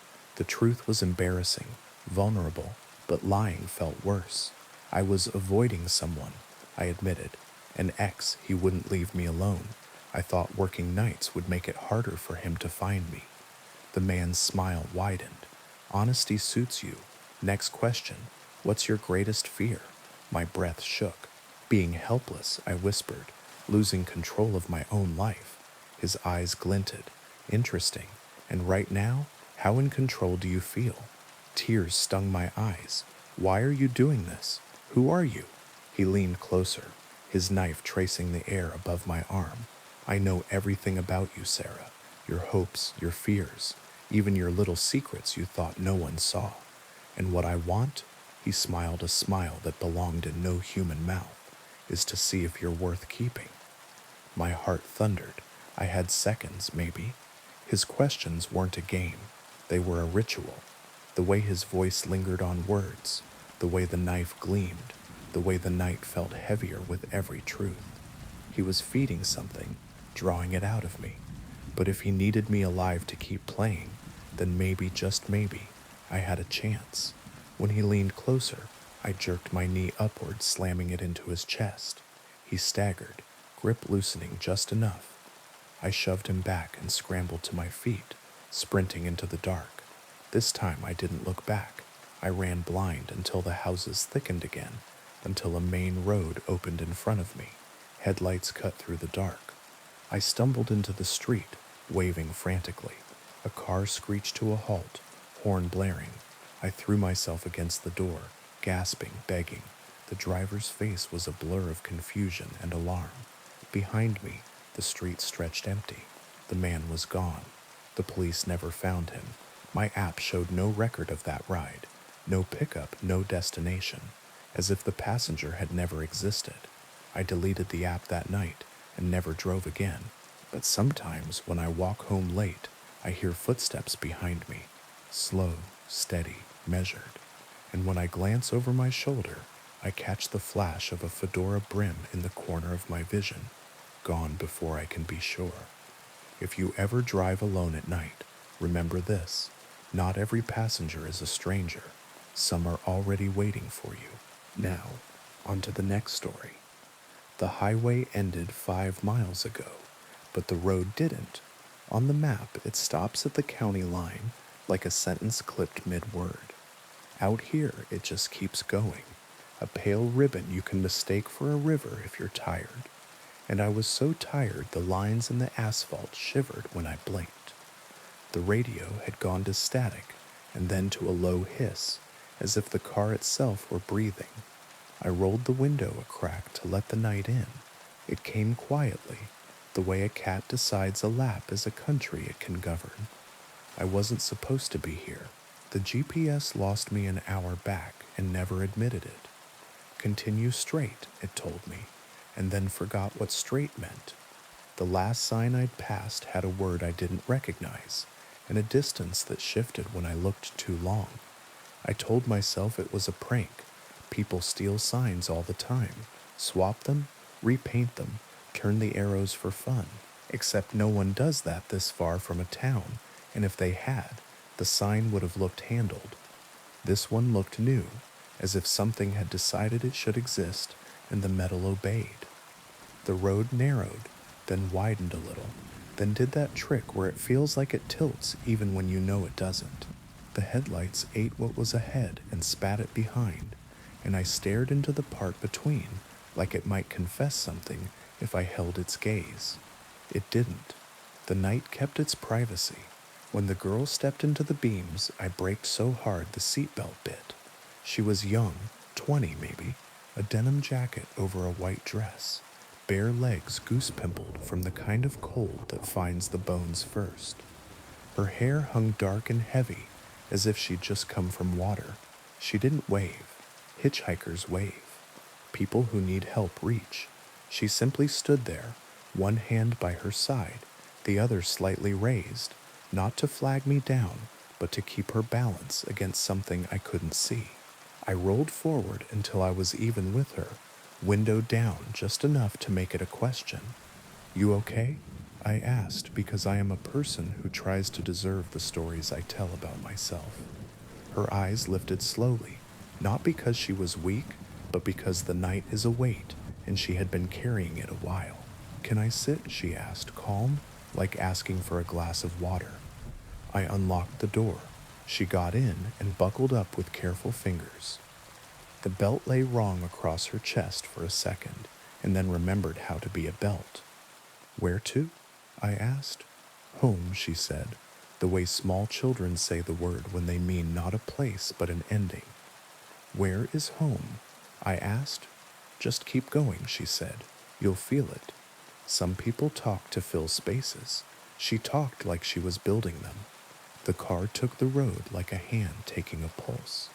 We passed a stand of pines so tight they looked like hair. The air smelled like rain that hadn't decided to fall. The radio hissed and then cleared for one brief moment, and a song I almost recognized whispered the chorus, and then was gone, as if the frequency had been a door someone shut out of politeness. "You shouldn't stop," she said after a while, not looking at me. "I stopped for you." "That's different." "How?" The odometer counted in a lazy way, as if it too had decided to be patient. At a bend where the scrub turned to open field and the sky took a breath, a figure appeared at the far lip of the headlights. A man, this time tall, long coat, hat brim low. He stood in the lane like an apology.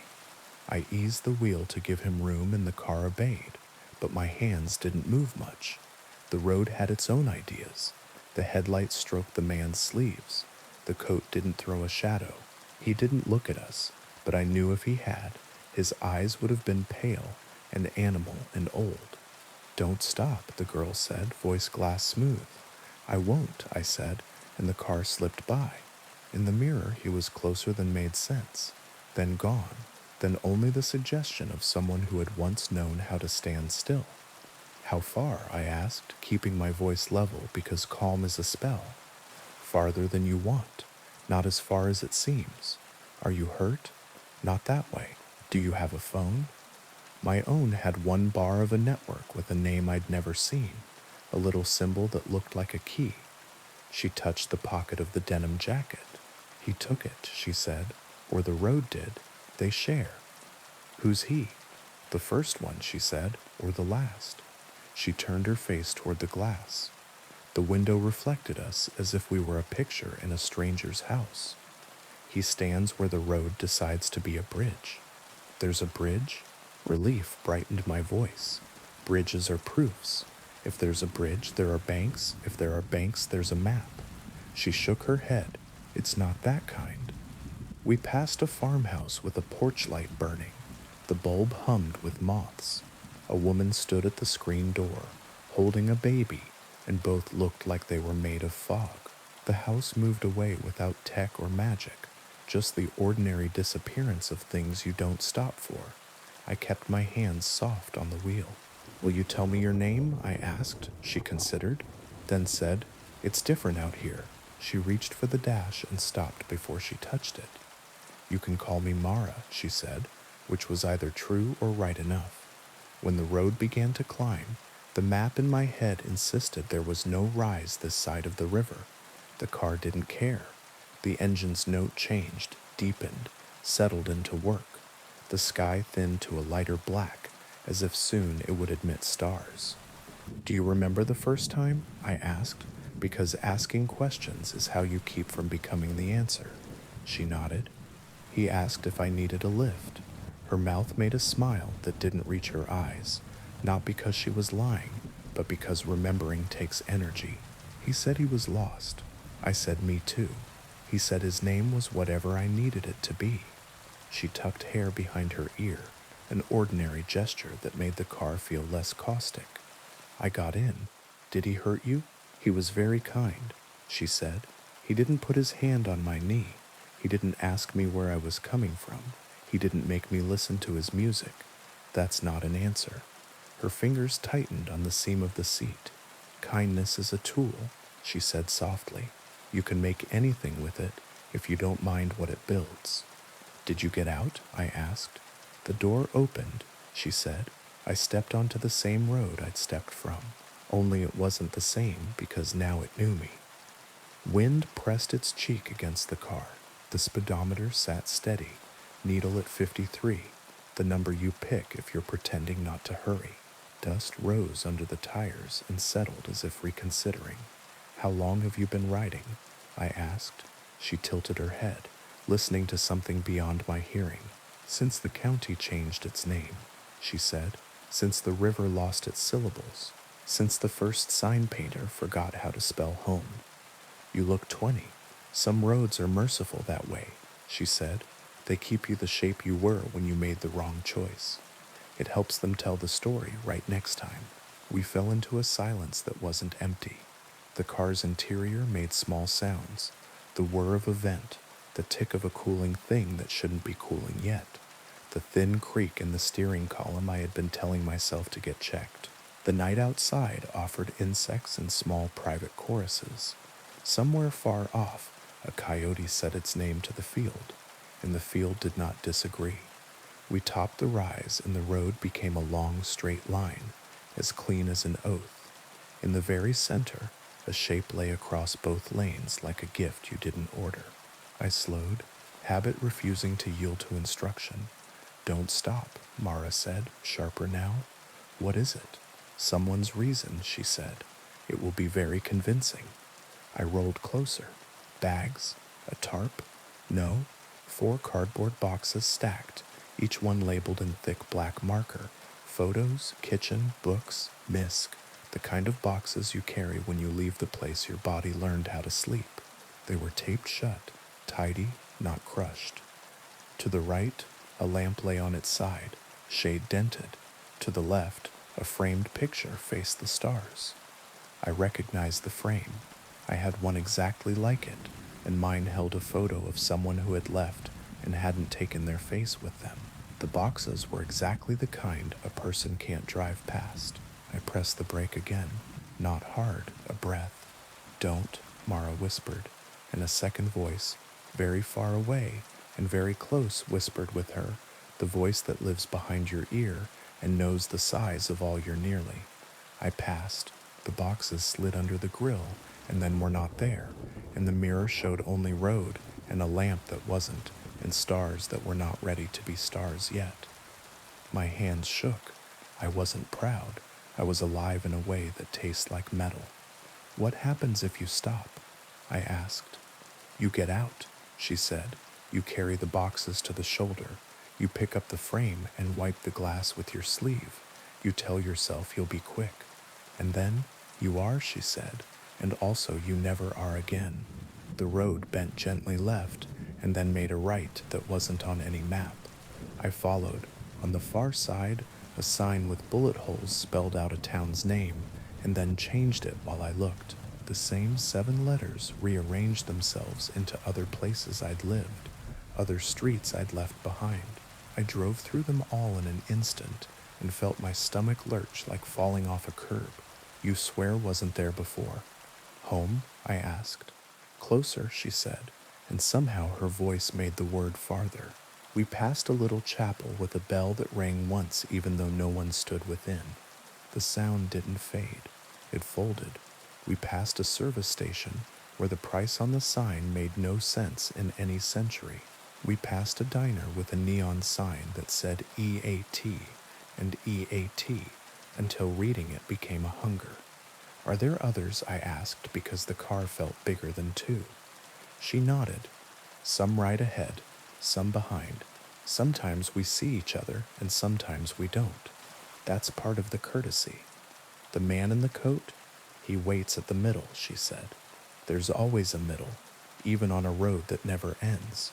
"Why does he wait?"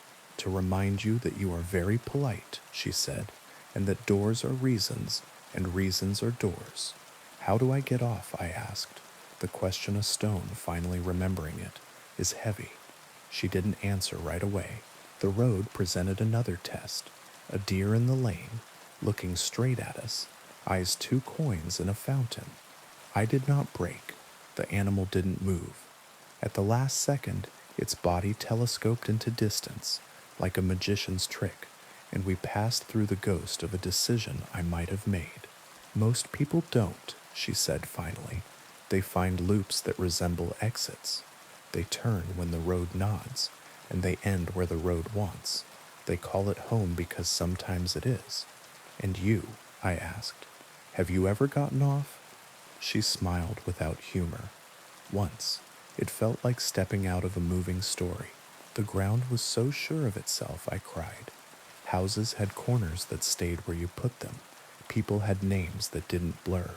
I stayed until I started to think the road was a dream. Then I woke up in the passenger seat again, with my hand on a belt that didn't fit." "How did you leave?" "The man in the coat," she said. "He opened the door on the bridge that isn't a bridge and said, 'After you,' like a gentleman. I said, 'No, thank you.' He smiled like a photograph. The door shut. I was home that night. The next night, I wasn't. The sky finally decided on stars. They arrived shyly, one, then three, then a scatter like salt from a high hand. The road approved. The car sighed. Ahead, the horizon glowed with the kind of light cities make when they can't help themselves. My chest loosened. Civilization is a story with decent lighting. Is that? I began. It's where you think you're going, she said gently. Isn't that home? It can be. Will it be for you? She looked at her hands, then at the glass. In the reflection, I saw us again. Me, tired, her, 20 forever, the road patient. It was, she said, once. As we drew nearer, the glow did what glows do on this road. It stepped back. The closer we came, the farther it moved, always at a respectful distance, like a cat that will let you pet it, but will run if you try to pick it up. I laughed, less because it was funny than because my body needed to choose between laughter and the other thing. I could turn around, I said. You could, she agreed. What would happen? You would meet us coming the other way. The radio cleared again, a different song this time, older, with a voice like polished wood. I reached to turn the volume up. The knob turned itself down. When I took my hand away, the volume went to a perfect level and stayed. The singer told a story about a man at a river who wouldn't cross and wouldn't go back, and learned instead to be a tree. I can't keep driving forever, I said. You won't, she said, and her certainty was not hope. It was a statement of mechanics. You'll exit when the road decides it's time for you to remember where you were going before you forgot to sleep. When will that be? When you stop wanting it so much, she said, amused and sad. The road narrowed again, then split around a dark mass like an island. As we passed, the beams lit it, a bridge with rails and trusses and all the language of bridges, only smashed. The end jutted into nothing. The beginning rose from nowhere. In the center, on a span that didn't exist, a man in a coat stood and tipped his hat like a joke, whose timing he'd practiced. Don't, Mara began. I know, I said, but my foot had already eased, because politeness is a habit, and men in hats are a test a certain kind of girl in a car can't help but grate herself on. He didn't step forward. He didn't need to. The door in the air swung, and wind I couldn't feel lifted my hair, and for a second the car was full of a smell, like old paper and rain, before the first drop, and I wanted with all my body to stop, because if I stopped I could ask my question, and he would answer it, and the answer would be about me, and mercy, and how some roads end if you are kind at exactly the right moment. Don't, Mara said, and this time her hand closed around my wrist, warm and real, and I didn't. We slid under the place where the bridge didn't meet, and came out the other side whole. In the mirror, the man became a smudge, became a memory, became a story I might tell later, like a joke. The glow on the horizon went out, as if the city had decided to sleep. In its place, a smaller light appeared, nearer, steady, a porch light. Mara exhaled. My chest did too. The porch light didn't step back. It waited the way a real light does, like a simple good thing placed intentionally in the dark. Is that? I asked. Yes, she said. Yours? For now. A mailbox appeared, painted with little flowers. A gravel drive. A house that needed paint in exactly the way houses that are loved need paint, with no shame. On the porch, a woman stood, hand over her mouth, shoulders shaking. Next to her, a man paced, then stopped, then paced, the way bodies move when they no longer believe they can hold still. A boy sat on the steps with a dog that could not decide whether to bark or run or wag its whole back end off. I pulled in. The gravel made the sound of relief. The car stilled. Mara's hand slipped from my wrist. Thank you, she said, and this time the smile reached her eyes like sun finding a window. Will you? I began. Maybe, she said. She opened the door. The porch light did not flicker. The woman on the porch made a sound that turned my insides out and then back again, and I watched through a blur as a girl in a denim jacket and a white dress walked up 3 steps and into arms that had been empty too long. I put the car in park and rested my head on the wheel. The porch light felt like a campfire you're allowed to sit at. The dog barked and then remembered to sniff, and then remembered to lean against every leg it could find. The night softened. When I looked up again, a man in a coat stood at the end of the drive. He was far away and very close. He raised a hand respectfully, as if to say good evening, neighbor, and I, polite idiot, raised mine back. He tipped his hat and took 1 step toward the road that leads to the road that never ends. I left before he could remember my face. 5 minutes later, the GPS found itself with offended pride. Street names returned to human syllables. The radio gave me a station with commercials for mattresses. The air outside smelled like someone else's lilacs.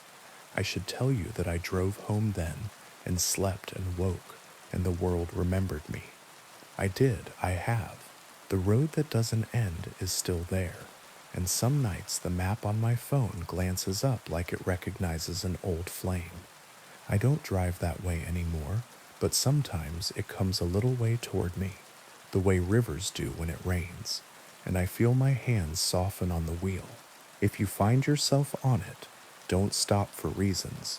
Don't pick up boxes with your name on them, even if the handwriting is yours. If someone in a coat opens a door that isn't attached to anything and says, "After you," smile like a person raised by wolves who learned manners anyway, and say no thank you, and keep going until a single porch light stands its ground. When you see it, you'll know. It won't move. It won't bargain. It will not be a glow on the horizon that keeps stepping back. It will be a small, stubborn circle of ordinary.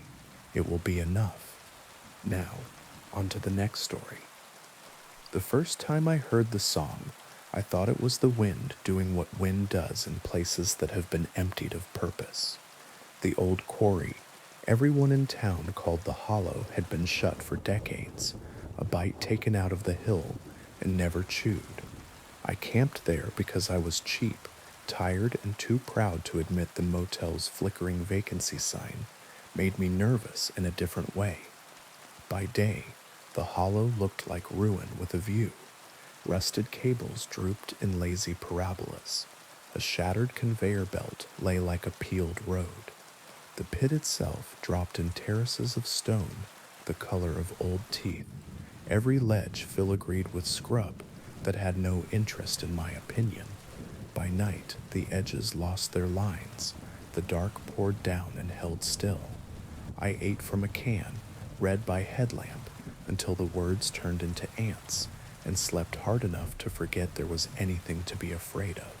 Sometime near midnight, I woke because a voice was humming, not close, not far, the way a refrigerator hums felt before it's heard. It threaded the air with a tune more shape than melody, like the tale of a lullaby after the words fall off. I lay very still and listened to the tent fabric do its small shivers. The hum bent upward and down, then paused on a note that tasted like cold metal. I unzipped the flap an inch. Moonlight lay on the quarry floor in pale ribs. The wind moved in careful hands. Down in the pit, fog had gathered, where there had been no fog when I went to sleep. It was not rolling or rising. It was waiting. The tune changed. It tried my name. Not a perfect pronunciation, just the outline of it, like a stranger who has read it once and risks it anyway. My skin lifted as if a temperature had dropped inside me, that the air would get around to later. I closed the flap and told myself that sleep folds strange sounds into the shape of whatever you fear most. The second night, in a motel 20 miles away, the vent above the bed hummed the same melody. A woman's voice, high and even, like a mother who has rehearsed calm. When she reached the place where the note bent down, the vent breathed my name correctly. The TV volume didn't help, neither did running the sink. In the morning, I put my coffee down untouched and asked the waitress if anyone had ever complained about a noise from the hollow. She went still, in the kind of way you see around grief. "Don't go back," she said, not unkindly. I wasn't planning to. She looked at me the way my fifth-grade teacher did when I said I hadn't eaten the paste. It remembers who listens. The third night, I sat where the pit's lip turned to shale, and the wind had to decide whether to go on or circle back. Fog moved below, as if someone were stirring something heavy with a spoon too long. The song began as if it had been playing and only now decided to include me, soft, patient, expectant. When it tried my name, it didn't try. It knew. "What do you want?" I asked, because questions buy time. The fog took on the suggestion of bodies, thin as pencil lines. Dozens, maybe more. They swayed gently, like reeds that have learned sorrow. The humming multiplied, harmonies arriving and leaving with the unison of a tide. The tune was older than the quarry and younger than the rock. "Come down," said my own voice from inside the song. Not an echo, a perfect mimicry. I stood. I didn't mean to. The body answers music with movement. Gravel shifted under my boots. The descent toward the service road suddenly looked reasonable, like stairs you just hadn't seen before. I took one step because one step is how falling introduces itself. A beam of white light slashed the fog. A truck's horn startled the hill. The foreman of the road crew, who'd been regrading the county line, leaned out his window, face creased with a kind of anger that has fear woven in. "Not tonight," he called, as if he knew the schedule. I blinked. The shapes below softened back into fog. The song dropped to a hum that felt like a room clearing its throat. "Not tonight," I said back, to the pit or myself. I went home by a route my GPS didn't recognize until it did. After that, it stopped being nightly. It started being everywhere. A kettle reached a boil in my apartment and held the note too long. The elevator in my building found a frequency I hated. A woman on the train hummed under her breath, a melody that made me stand between cars for the rest of the ride. No matter where I went, the same cadence threaded the day. Up, down, hold, my name, a plea that wore politeness like clothes. I avoided sleep and then wanted it desperately. I smiled too wide while people talked. I began to look at storm drains as if they were mouths. The voice in the vent grew bolder. I taped a towel over it, and it hummed through cotton. I put my head under a shower, and it built itself from the water. I asked the town historian, because historians sometimes say the wrong thing and save your life. He used words like scrip and company store and accident, then shifted to softer ones: collapse, widows, unrecovered. He said the pit had a second dig in the 20s, quiet, off the books, below the level where the ledge had broken years earlier. He said they'd chased a vein past where the engineers would sign, and the tunnels got narrow, and the men got small in the dark. He said the company moved the fence and the map and a line item, and then moved away. He said no one ever heard rocks landing when they threw them in to test the depth. He lowered his voice like I might know someone who had never climbed back out.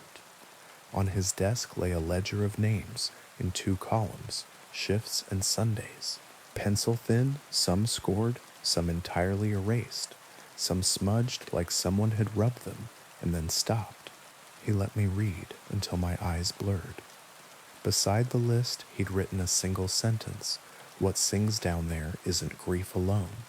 "What else?" I asked.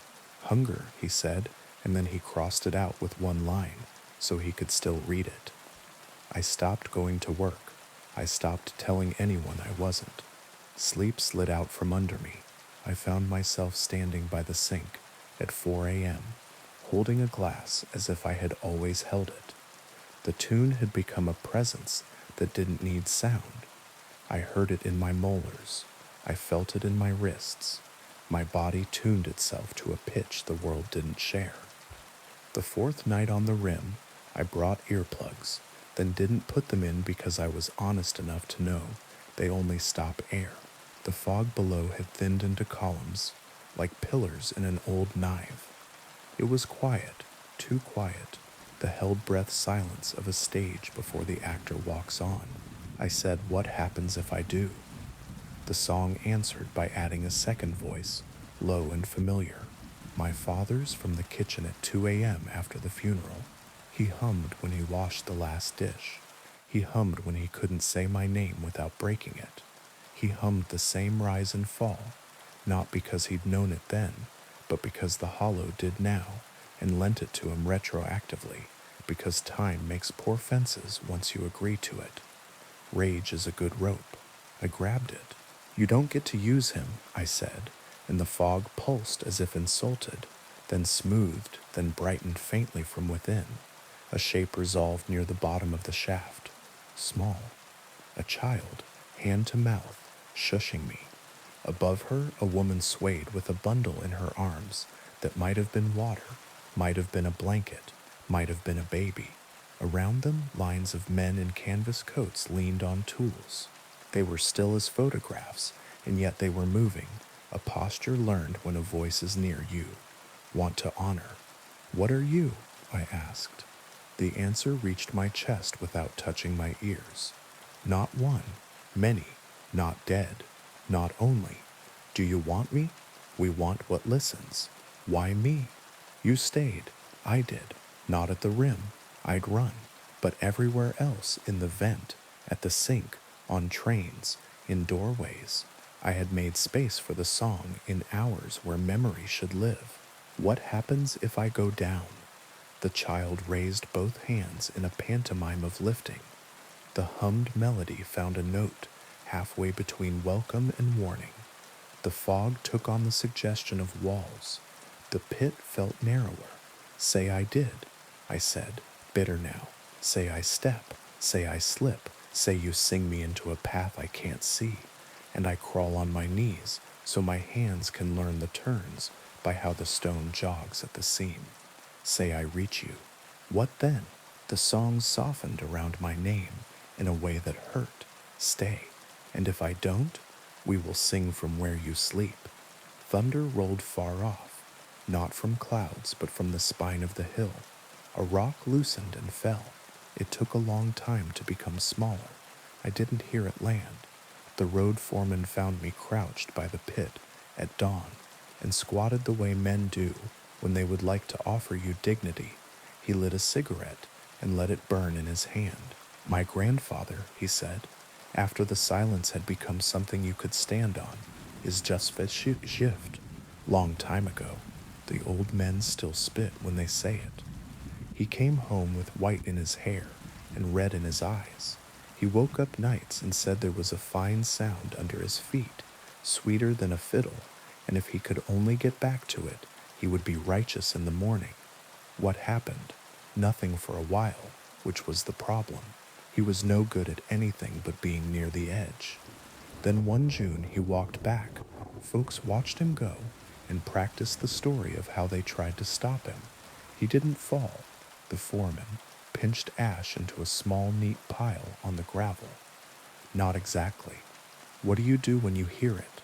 I asked. "Pour coffee," he said. "Walk away from anything that rhymes. Don't hum to yourself, not even happy. A song's a hook looking for a jaw." I laughed, then cried, which are the same motion with different names. "I think it likes me." "It does," he said kindly and without comfort. "It likes everyone it can make a chord from." For days I practiced forgetting. I slept with a loud fan. I left the TV on an infomercial at volume 3. I practiced speaking aloud to my plants in ways that did not sound like a tune. When the vent sighed, I put on rain sounds and refused to notice if they found a key. I walked city blocks that had corners. I stood in crowded places and let other people's noises press in. The song learned my schedule and went looking for paces I had not worn yet. It found the laundromat at 3 a.m., where machines do a kind of whale song if you let them. It found a stairwell that multiplied footsteps.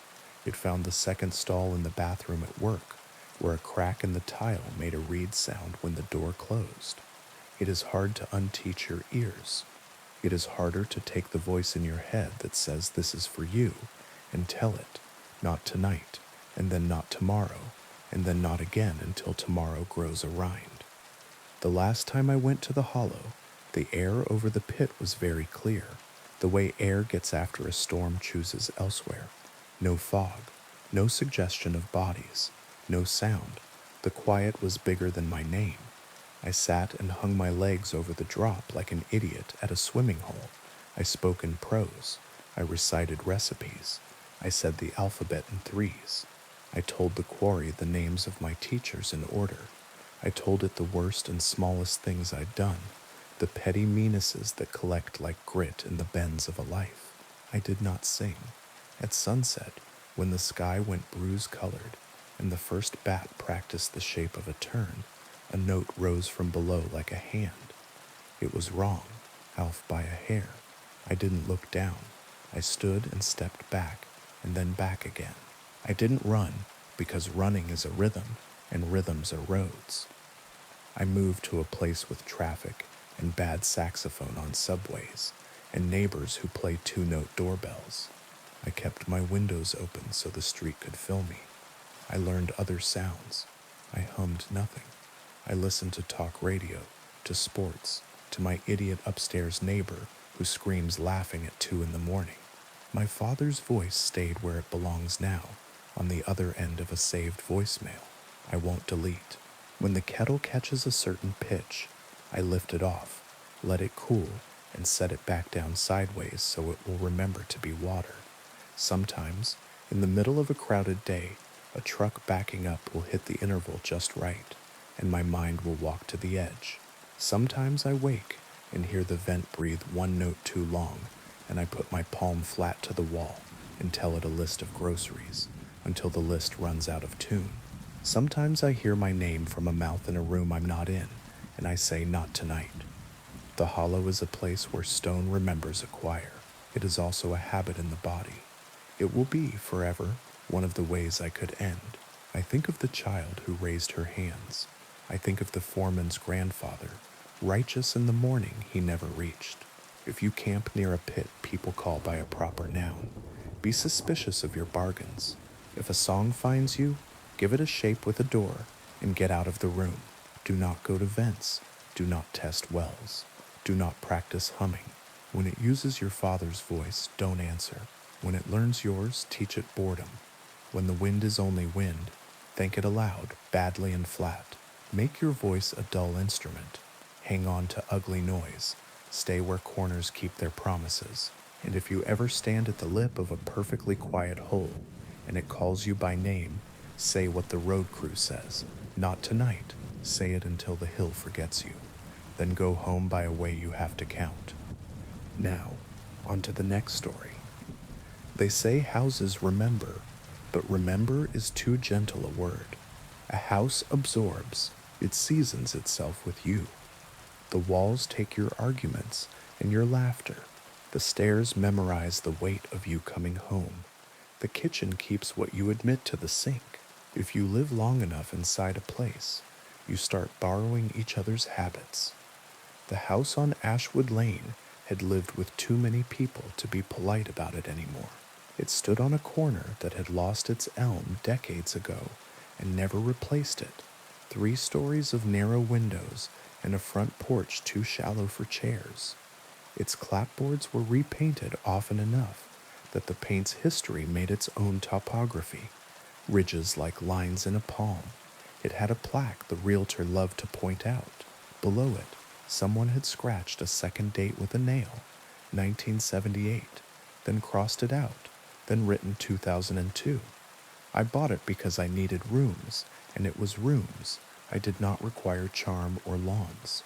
I told myself the price was low because of a boiler that wanted attention, and because the inspector had shrugged when I asked about wiring and said, it works until it doesn't. In the kitchen, a built-in glass front cabinet tilted 1.5 degrees. In the entryway, a transom window stuck halfway open, as if it had been mid-sigh for years. The floors sloped together stubbornly toward the center of the house, as if the building were gathering itself for a point. I moved in on a Thursday with 4 friends and a rented truck and the kind of jokes people make when stairs push back. The house accepted the boxes with a patience it had learned from decades of boxes. It watched us without malice. It waited for us to leave. That first night, the bedroom door opened at 3:12 a.m. The room had been warm when I fell asleep. The air that came through the door had the temperature of hallways. A draft, I told myself, then wondered why drafts knock. I lay still, bare feet padded around the bed. Not heavy, not childlike either, a weight that didn't care to be categorized. I sat up. Nothing. I set my phone to video with the flash on and stared at the small screen until my eyes dried. The door moved a hair and settled. The hallway beyond held its breath. In the morning, small handprints smudged the wall opposite the bed. 4 fingers and a thumb, precise as stamps, the color of dust. I wiped them with vinegar and a cloth, as if the house were a counter. That evening, they were back, lower, as if the child had been standing on something earlier and didn't need it now. The neighbors did their duty, pies, advice, names. On the second afternoon, Mrs. Lang from the corner walked me around the block, pointed at gutters, at hedges that don't belong, at the sky when it does a certain thing before rain. When we came back by Ashwood, she paused on the sidewalk as if she weren't sure whether to take one more step. "You'll hear things," she said. "Don't answer questions you aren't asked." "What kind of things?" She made a small shape with her mouth that admitted the existence of a list, and then closed it. "Open your windows in winter once in a while. Houses need to breathe. Same as people." She patted my arm as if I had delivered good news and crossed the street without looking. At night, the house breathed on its own. Heat ticked in the registers. The upstairs bath pipe shuddered with the ghost of water. Wood flexed. The sounds organized themselves. A woman humming in the kitchen. The tune unambitious. The hum a habit. A man pacing in the study. The way sound changes when it crosses a rug. A child racing down the upstairs hall and stopping at exactly the place where my bedroom door meets the casing. I did the ordinary exorcisms, salt across thresholds, because my grandmother had cheap white candles and sills for light shapes. A bell rung room to room because a friend had sworn it had helped during a bad year. The bell's note made a place in the air, and the air closed over it. The third week, a toy horse stood on the mantel. I hadn't put it there. It was wood, small enough for a child's pocket, varnish worn to a fondness, not antique store charming, necessary. I put it in a drawer. It reappeared on the mantel at noon. I threw it out. It was on the kitchen table when I woke from a nap, standing neatly on the seam where the leaves join. I set it on the porch railing facing the street. In the morning, it stood in the hallway at ankle height, and I almost broke my neck tripping over it. "Okay," I said aloud, because compromise keeps the peace. "You live here too." I put it back on the mantel, center, where the wood had a slight lighter place that suggested long occupation. The house softened around that. The humming grew fainter. The footsteps took up a gentler route. The handprints stayed, but moved with me room to room, as if the child were learning the new house by my tour. I learned the history the way you learn any complicated thing, by collecting small specific facts until they begin to stack into a structural truth. The town records listed owners who left suddenly. One family had defaulted 3 months after a baby's funeral. Another had sold at a loss right after a fire that never fully scorched a wall. An electrician's widow had signed the deed with a hand that made careful schoolteacher loops. She died in a smaller house across town 6 months later. In a microfilm of a 1931 paper, I found a 2-inch article. "Local girl drowns in well. Mother inconsolable." The address was mine. I avoided the well. It had a lid someone had secured with rope, and the rope was older than my parents' marriage. I left it older. It is one thing to know a house holds its old weather. It is another thing to wake in the study with a revolver in your hand. The barrel was cold and oiled. The weight was the kind of truth you can tell in the dark. I was not seated where I had fallen asleep. I had not come down the stairs. The chair knew me anyway. The clock that had not worked since I moved in ticked solemnly. A whisper behind my ear, that complicated space between house and head, said careful and kindly, "It doesn't hurt for long." I set the gun on the desk and stepped away. The wood moved under it. I blinked. The gun wasn't there. The desk had a small dent where a heavy thing had rested often. I called a friend and asked if she would sit in the kitchen with me a while. She arrived with bags and a loud laugh. The house met her like a dog that's good with children, but not men. After an hour, she frowned at her phone. "Do you hear a baby?" she asked. I lied. Traffic.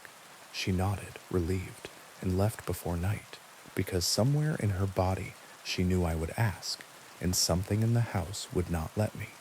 I stopped inviting anyone. The house grew pleased. The humming drew closer to the register I sleep in. Some nights I woke to the smell of bread baking, imaginary and exact. Some mornings the mirror blurred as if hate had exhaled on it. I wrote lists to convince myself I was living.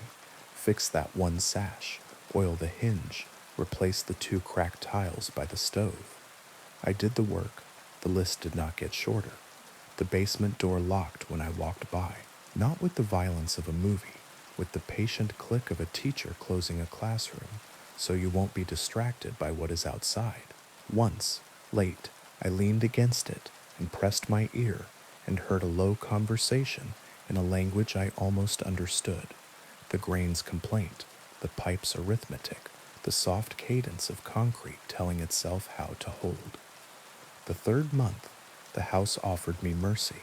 It played me a memory that wasn't mine, but could be if I laid down my own, on the nursery floor, because I had begun to call it that. And what you name is yours. The rug rippled like heat over tar. A woman seated in the rocker materialized from nothing, not like a ghost, but like a fact I had missed until now. Hair pinned, sleeves rolled, forearms pale from dishes, a child at her shoulder, doing that breathy, almost laugh babies do when milk is near. She looked up at me, irritated at the interruption, then softened, the way mothers soften when they decide you are tired, not malicious. She said, "You'll wake him." She and the boy became gathering smoke that smelled not like fire, but like a wool coat hung near one. It is difficult to pack a bag when the house knows.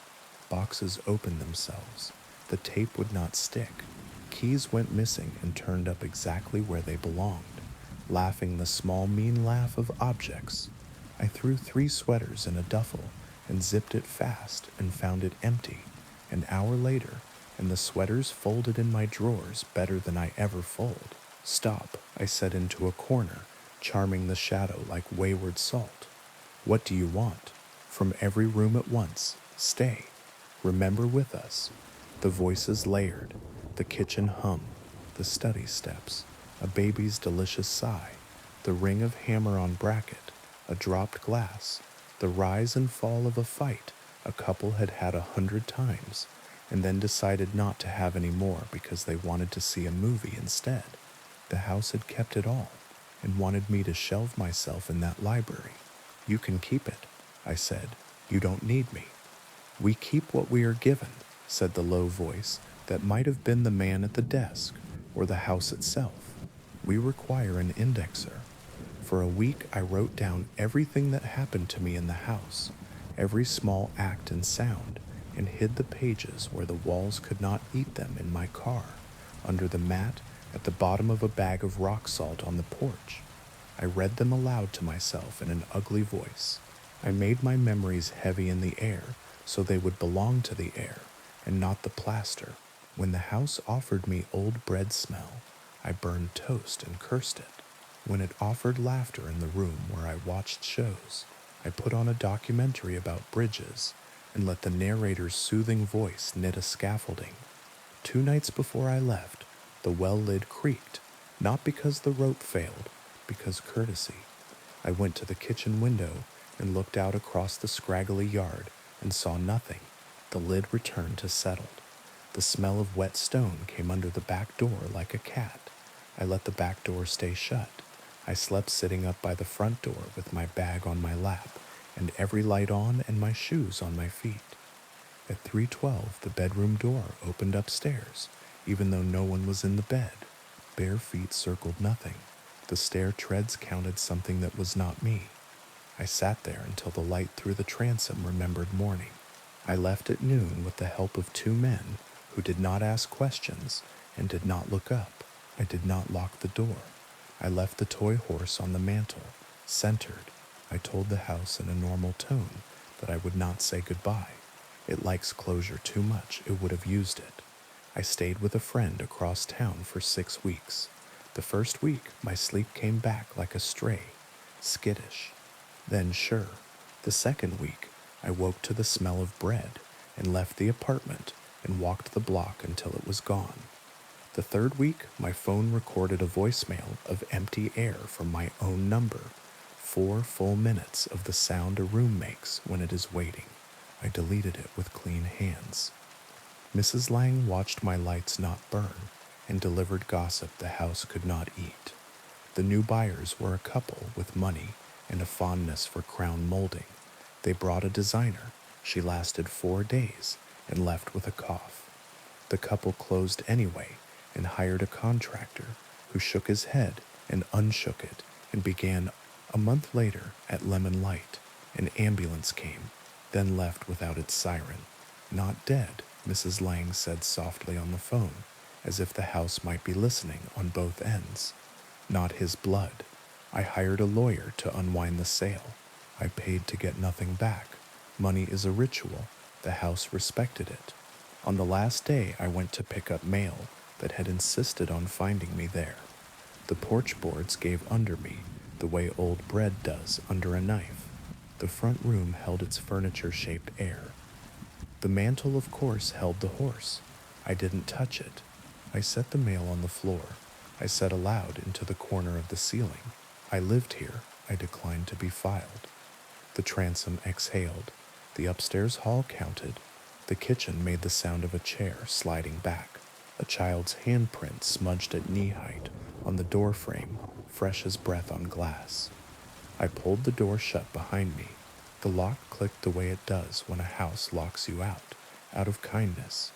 In my new apartment, flat floors, sullen radiator, windows that stick in summer, I keep nothing I would cry over losing. I buy bread at the bakery and hand the bag to the air. Here, if you want to smell it honestly. I keep a wooden horse in a drawer that has never opened itself. It is not the house's. I carved it badly. The varnish is uneven. I take it out sometimes and set it on the windowsill to look at the street. It looks pleased by cars. When I wake at 3:12, and sometimes I do, because the body is a calendar, I listen to the hallway breathe. I tell the door its hinges are doing fine. I say the names of the people I love in a flat voice that makes nothing of them except fact. I open a window in winter so the place can remember that air goes both ways. Houses want you to stay because they are made of staying. Some want you to remember because remembering is how they keep whole. Some want to be told off like dogs, then fed like cats. Some want you. If yours begins to arrange its kindnesses into a net, cut holes in the pattern, laugh on purpose at odd hours, say ugly prayers, eat at the sink, let the neighbors' voices in, make the walls put up with your bad singing, even when you don't sing. If you go by Ashwood Lane, the clapboards will be a new color that isn't new. The couple will smile with tired eyes on their porch and say the work is coming along and the work will never be done. If you go at lemon light, the upstairs window will reflect the sky and then reflect something else and then reflect the sky again. If you look for the toy horse, you won't see it, because you shouldn't, because it will see you first. Houses, remember, they keep what they are given. Don't give yours what you can't stand to have replayed. And if a door opens at 3:12, don't say who's there, say not tonight. Say it like you mean to live somewhere with ordinary air. Say it again if the house is kind enough to ask nicely. Now, on to the next story. The storm didn't take the town in a hurry. It arrived the way old debts do, announced by a change in air, a smell of wet metal, the gulls gone quiet, as if they'd been told a secret.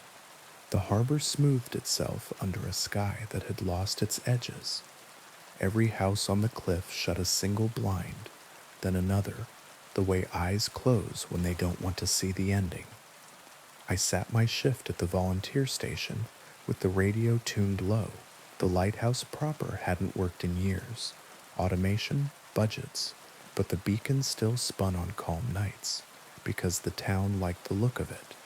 The real work was below, at the end of the breakwater, where a pole held a LED that blinked red with bureaucratic rhythm. It never failed. It just wasn't enough. Before the first heavy drops, I saw them, 3 pale lanterns hovering low over the water, far outside the mouth of the harbor where no boats should be. Not the sodium lamps of the causeway, not the shrimpers' deck lights. These floated like will-o'-the-wisps held by careful hands. They moved together, then apart, then together again, the way people walk when they are not sure whether to enter a house. I reached for the binoculars, even though the rain had started to stitch the air. Through the blur, I made out the shape of a skiff where the lanterns hung, too small for the swells the storm had already promised, too far out for anyone with sense. A figure at the bow lifted a light and turned, as if looking for a channel that had shifted while they blinked. "Don't," I said to the glass, to the weather, to anyone who might be listening. The radio crackled with the dispatcher's voice, businesslike, half bored. "Heads up, Station 2. Report of lights off Greystone. Anyone on eyes?" "I've got them," I said. "Skiff, lanterns, no call sign. They're not coming in. Not coming in, how?" "They're not finding us," I said, and wished I had a better word for what the ocean does when it reorders maps. The old men at the station call those lights the drowned. Not because they belong to the dead, though that's always in the corner of the story, but because they come from the shrine that fell into the bay 140 years ago. It sat where our breakwater sits now, a wooden pavilion built on pilings, a place to leave coins and wishes and thin paper charms that fluttered in wind that had learned manners from prayer flags. One storm took it. The pilings cracked, the floor tilted, the lanterns went under and kept burning where the eyes couldn't see. That's how they tell it, without smiling. Sometimes, on nights like this, the lights rise again and ask the living to remember the way in. I put the horn on the roof and sounded a warning. The low note went out across the water and came back wrong, bent by rain and tide. I grabbed the emergency bag because you always grab the bag, and I ran for the breakwater because you always run for the place where rocks look like help. By the time I reached the end, the lanterns had drawn closer, 3 small fires cupped in careful hands, level with the waves but not afraid of them, moving with the tide and against it. I could make out the skiff's hull now, pale plank on pale water, and the person at the bow, a boy in a raincoat that had lost its yellow, hair plastered to his forehead, eyes fixed on the red blink like he could stare at brighter. "Turn back," I shouted, pointless. The wind filed my words until they were too thin to pick up. The lantern nearest me dipped, then lifted, the international language of please. The boy turned in the direction the flame motioned. He didn't see me. He didn't see anything but light. I didn't have a boat. The town keeps the work skiff locked 2 doors down for liability reasons, which is another word for regret. What I had was rope and the old stories about what you do when the drowned borrow the night. You give them what they ask for and make sure it cannot hurt them. You toss them ladles with holes in the bottom so they can bail forever without sinking you. You answer when they count you, but wrong, so they cannot get the number they need to take you with them. You carry salt in your pocket and throw it over your shoulder as if the ocean might be surprised by that memory. The boy raised his lantern high. It was made in the old way, wooden frame, rice paper sides, a wick that did not mind rain. He swung it toward the gap in the breakwater where the old foundation stones still show under low tide. No gap existed now. The storm had topped the rocks with a single long muscle of water.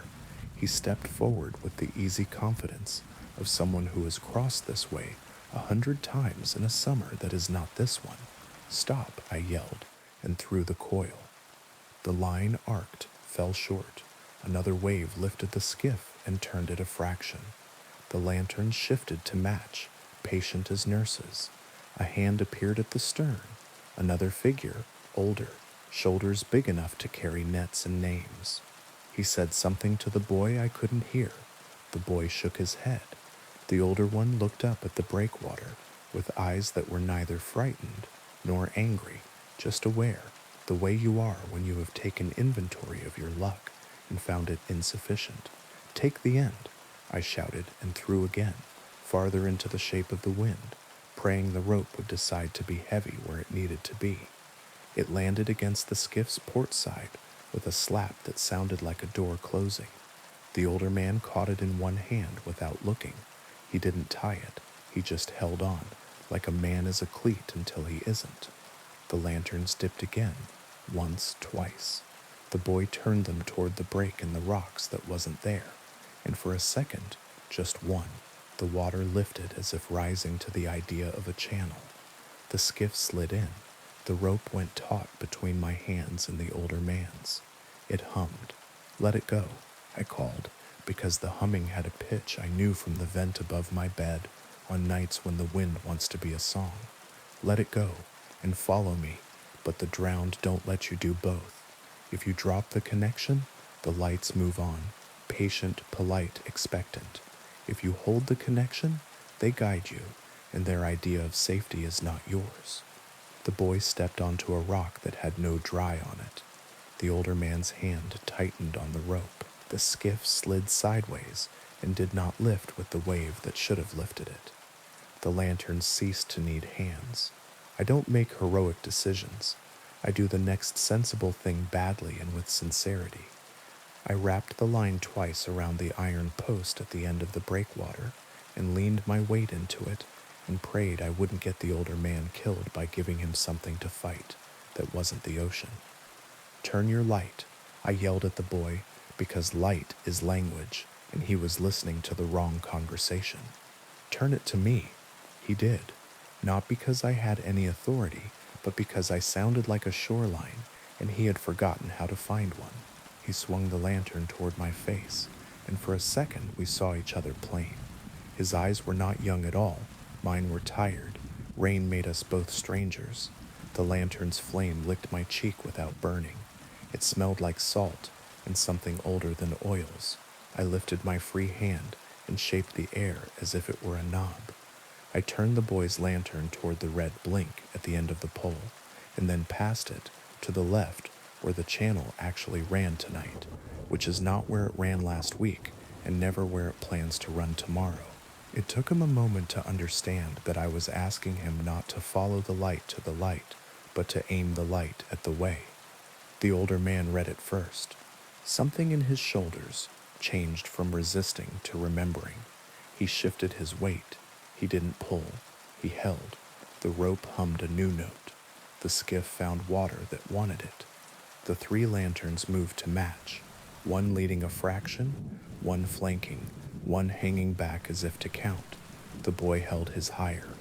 The older man stepped closer to the center of the boat, feet following memory, not map. Together we slid the skiff along the wet top of the breakwater's logic until the inside water calmed enough to welcome them. When the bow kissed the lee side of the rocks, the older man let the rope fall. The boy's lantern guttered and flared, then burned steady. I dropped to my knees and hauled until the skiff's hull scraped the stones, and the boy stumbled into the small and particular gravity of safety. He looked at me like a person looks at a window after getting out of a locked room. The older man tied nothing, thanked no one. He was the kind of grateful the ocean approves of. Quiet, practical, already attending to the next thing. Behind them, outside the mouth, the three pale lanterns hovered a moment, then drew apart, then sank, slowly, as if reluctant to leave a conversation they had almost finished. The surface closed over them, as cleanly as a lid. The red blink resumed its rhythm. The storm decided to take itself more seriously, and began. We brought the skiff up the inside of the wall in quick, small pulls, the boy carrying his light like a child carries a cat, possessive, careful, reverent to a degree that does not admit reason. When we reached the inner dock, neighbors gathered in that way, small towns do, all at once and out of nowhere, with blankets and questions. No one asked about the other lights. They knew better. Someone pressed a mug into the boy's hand. Someone else clapped the older man's shoulder and missed the way he flinched. Later, when the radio had finished with its relief, and the checklist had been checked twice, and the rain decided to become a wall rather than a suggestion, I went back to the end of the breakwater alone. The surface outside boiled with white, in patterns only the old men could name. Somewhere under that muscle lay pilings that had once held the shrine, lantern hooks that had once held prayers, paper that had once held names. Somewhere under that, older still, lay the reasons any of us ask the sea to let us cross it, and the sea's slow answers. I tossed a handful of salt into the air because it was in my pocket, and because superstition is a promise you make to everything you can't fix. The wind took it, and returned a little to my face, which is the sea's way of saying in you. The next morning, the boy's mother found me at the station, with a pie and a letter in bad pen. The pie was necessary, the letter was not. It said nothing about lanterns. It didn't mention the way the rope hummed. It thanked me for being outside when someone was lost. He kept the lamp, she said, when I asked. His grandfather says it's ours. The older man was the boy's grandfather. Then, of course, carrying a skiff through rain is a heritage. He stood at the door while his daughter spoke. He didn't look inside. His hair had a new white in it, the kind storms paint when they need to leave a record. You'll see them again, he said flatly. Not a threat, a weather report, maybe for us, maybe not. I nodded. The pie smelled like cinnamon and apology. My hands ached where the rope had asked questions they answered poorly. Some nights, long after the breakwater dried, and the pole blinked, and the beacon on the hill spun out of nostalgia, the three pale lanterns return and hang far outside, polite and patient, asking to be followed by anyone who has a reason. I keep rope near the door.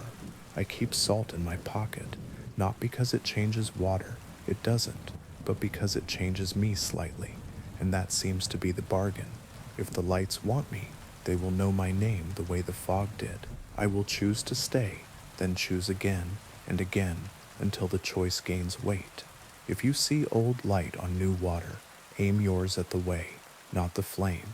Throw holes to the hands that ask, don't count correctly. And if a lantern rises dripping from a place where wood should not remember fire, treat it like a neighbor and not like a sign. The shrine still burns down there. Some prayers take longer to finish than others. On our side of the surface, we keep an eye on the channel and pretend the red blink is sufficient. On most nights it is. On the others, bring rope. Now, on to the next story. There's a church on the hill with a saint who watches the town sleep. People say she's older than the church and younger than the hill. The hill came with the land, the church came with a donation, and the saint came with a story. They set her in a niche above the side door decades ago. Plaster over wood, paint tempered by a steady hand, a robe the blue of laundry sitting in a basin, a mouth small and determined, and the first thing she did was look like someone you knew. Her glass eyes had a film over them when I was a kid, which made adults talk lower in her shadow. At dusk she seemed to see more of you. At midnight, If you went close and everyone does once, you could make out what was trapped under the gloss.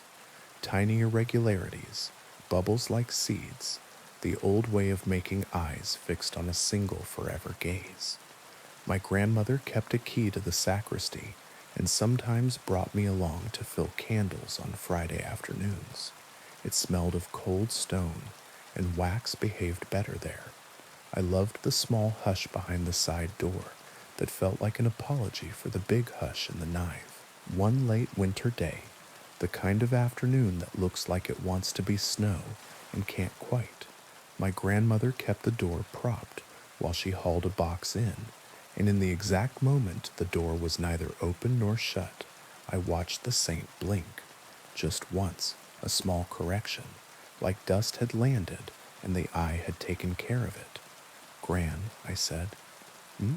She was counting votives the way saints count promises, seat of the pants and exact. She blinked. She does, sometimes, my grandmother said, and when I stared, she added gently, "You'll learn not to check on purpose." I tried not to.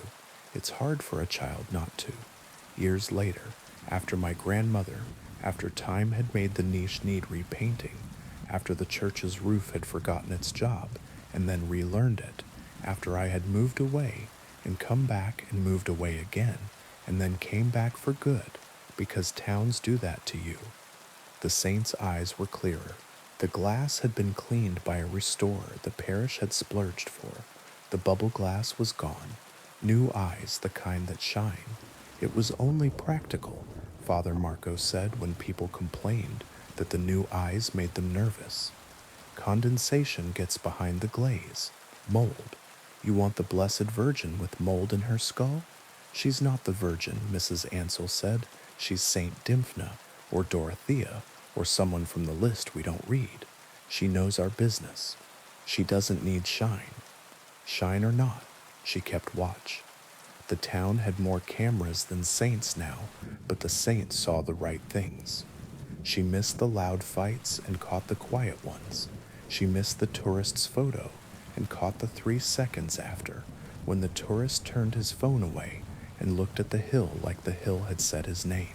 She missed the day we raised money for a new roof and caught the night a woman came to sit on the steps with a bag she did not open for a long time.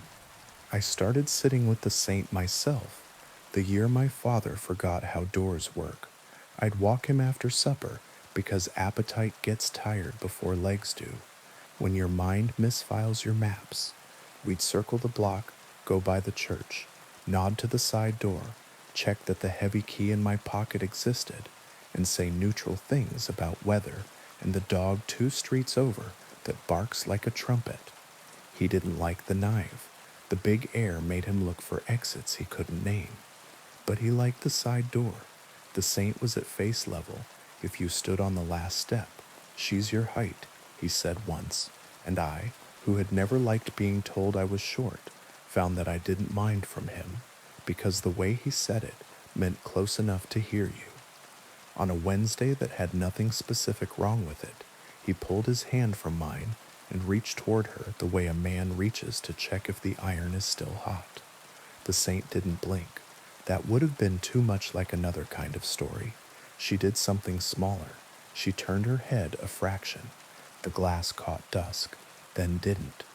Careful, I said, but I wasn't talking to him. I just wanted to see what color, he said, hungry for words that day. Are they brown or green? Blue, I said, and then realized I was wrong. No, they're the kind that change. He looked up at her the way a child looks at a shelf and decides to climb. She knows, he said, satisfied, and I wished not for the first time that religion were as simple as the sentences we put in our own mouths. That night I woke at 3:12 and heard, no, felt the shift in the house that says a parent's feet have found an inappropriate route. I checked his room, empty. The front door hadn't been locked because he hated the idea of locked anything. I found him on the church steps with his coat misbuttoned and his breath in the air like a small, honest cloud. The saint's eyes shone. The town lay below, lights like coins thrown into a fountain too full. What did she say? I asked, hushing myself, because asking is good and answering breaks something. She asked if I remembered the tune, he said, then laughed, then touched his head, then said, "It's a walk, isn't it?" It is. We walked home very slowly, so the tune would not get ahead of us. After he died, the saint was easier to look at. Grief can make you love statues, because they don't change except when they do. I brought candles to the side door and lit one in the little rack where the safe licks at quarters. I said, "For my father," in a voice that did not ask for a miracle. A miracle is a shortcut, and a house like ours needed a road. She looked past me. Of course she did. Saints look at the thing you didn't bring. I began to see other people standing on the steps with the same hungry look. A woman with a split lip, careful, fresh, holding a phone like it might bite. A man who wore a jacket that said another town and eyes that said this one. A kid with a backpack too light for homework, too heavy for running away. People came and told the saint their secrets without saying anything. That's the correct way to do it. When the rumor went around that the saint had been seen weeping at the side door, proper miracle whispered at markets. I shook my head. We are greedy for tears. The story arrived with details, witnesses, tissues waved like surrender flags, and still I said no. If she wept, it would not be public. It would not make anyone's faith bigger than their town. Still, I began to carry a handkerchief folded in my coat pocket, the good linen one, because my grandmother would have done it that way, and if the saint needed a plain square of clean white to choose, I could pretend that was something I could offer. One evening after the early Mass, when the light in the nave remembers how to be gold, Father Marco asked if I could help carry boxes to the sacristy.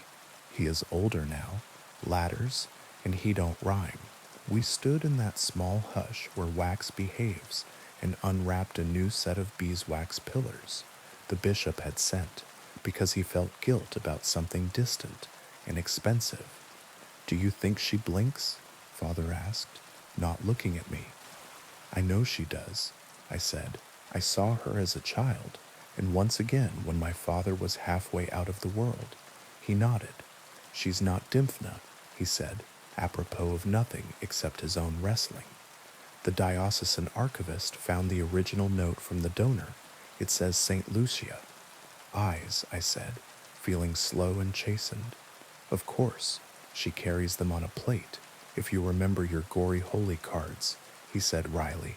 "She leaves the better ones where they're needed." We stood a moment. "Do you think that's why she watches the town?" I asked. "To take and give?"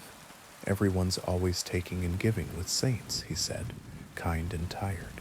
"Perhaps she just watches, so that someone is watching." There was a sound from the side door.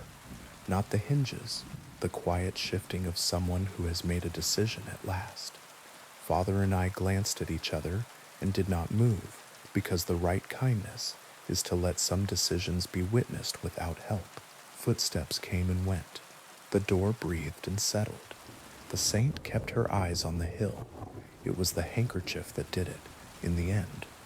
A week later, wind sharp enough to strip paint from breath, I found a scrap of white cloth folded precisely on the bottom step, not damp though the stone was wet around it. My hand knew it before my head did, not mine. The linen was older and finer. The stitches on the edges were hands' work, not machines. In the center, the cloth bulged a little, as if it held a coin.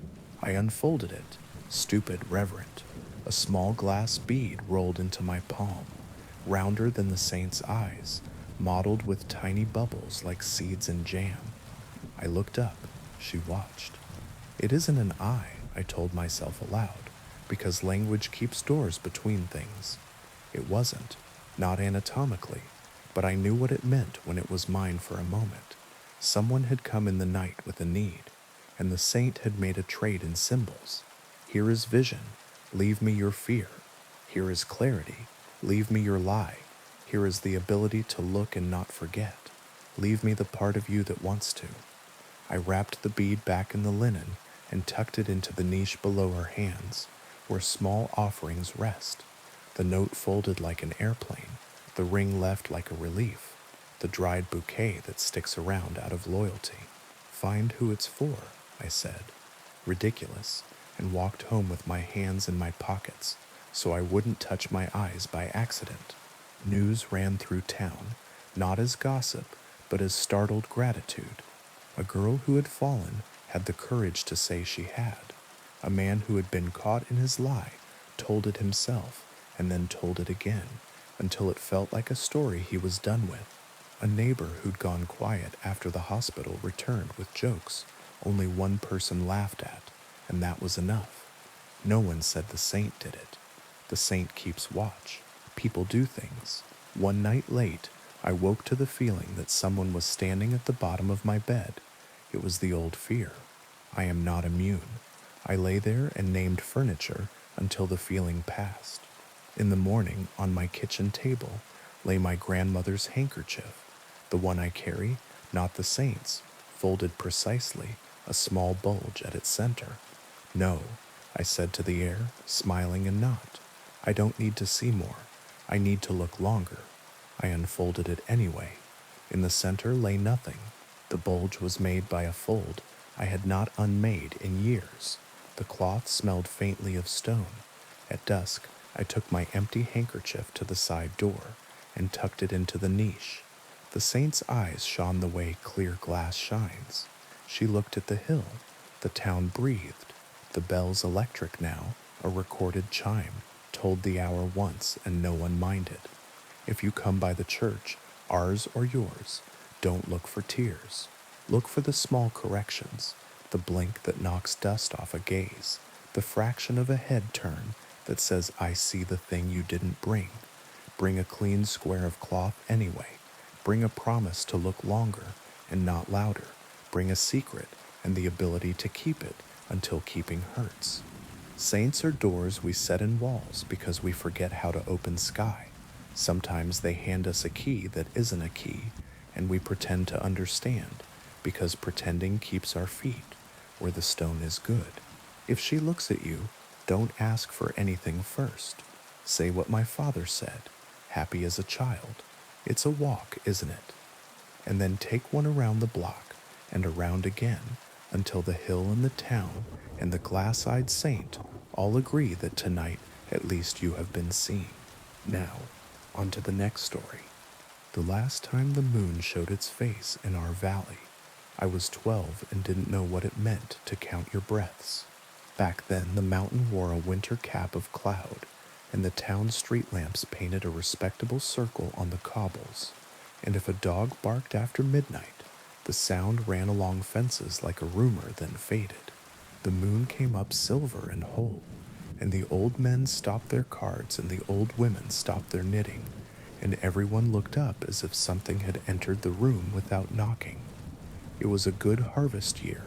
It was before the flood, before the mill burned, before we learned to measure nights by what didn't happen. After that, we didn't see the moon again. Not once. Not for 19 years.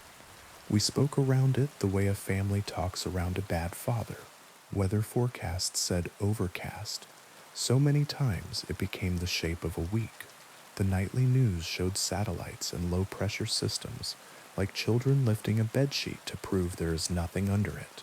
People who moved here learned quickly not to mention the sky. Tourists tried to film the mountain halo and learned quickly their batteries died on that ridge, and their files corrupted with a soft, bubbly noise like water boiling over a low flame.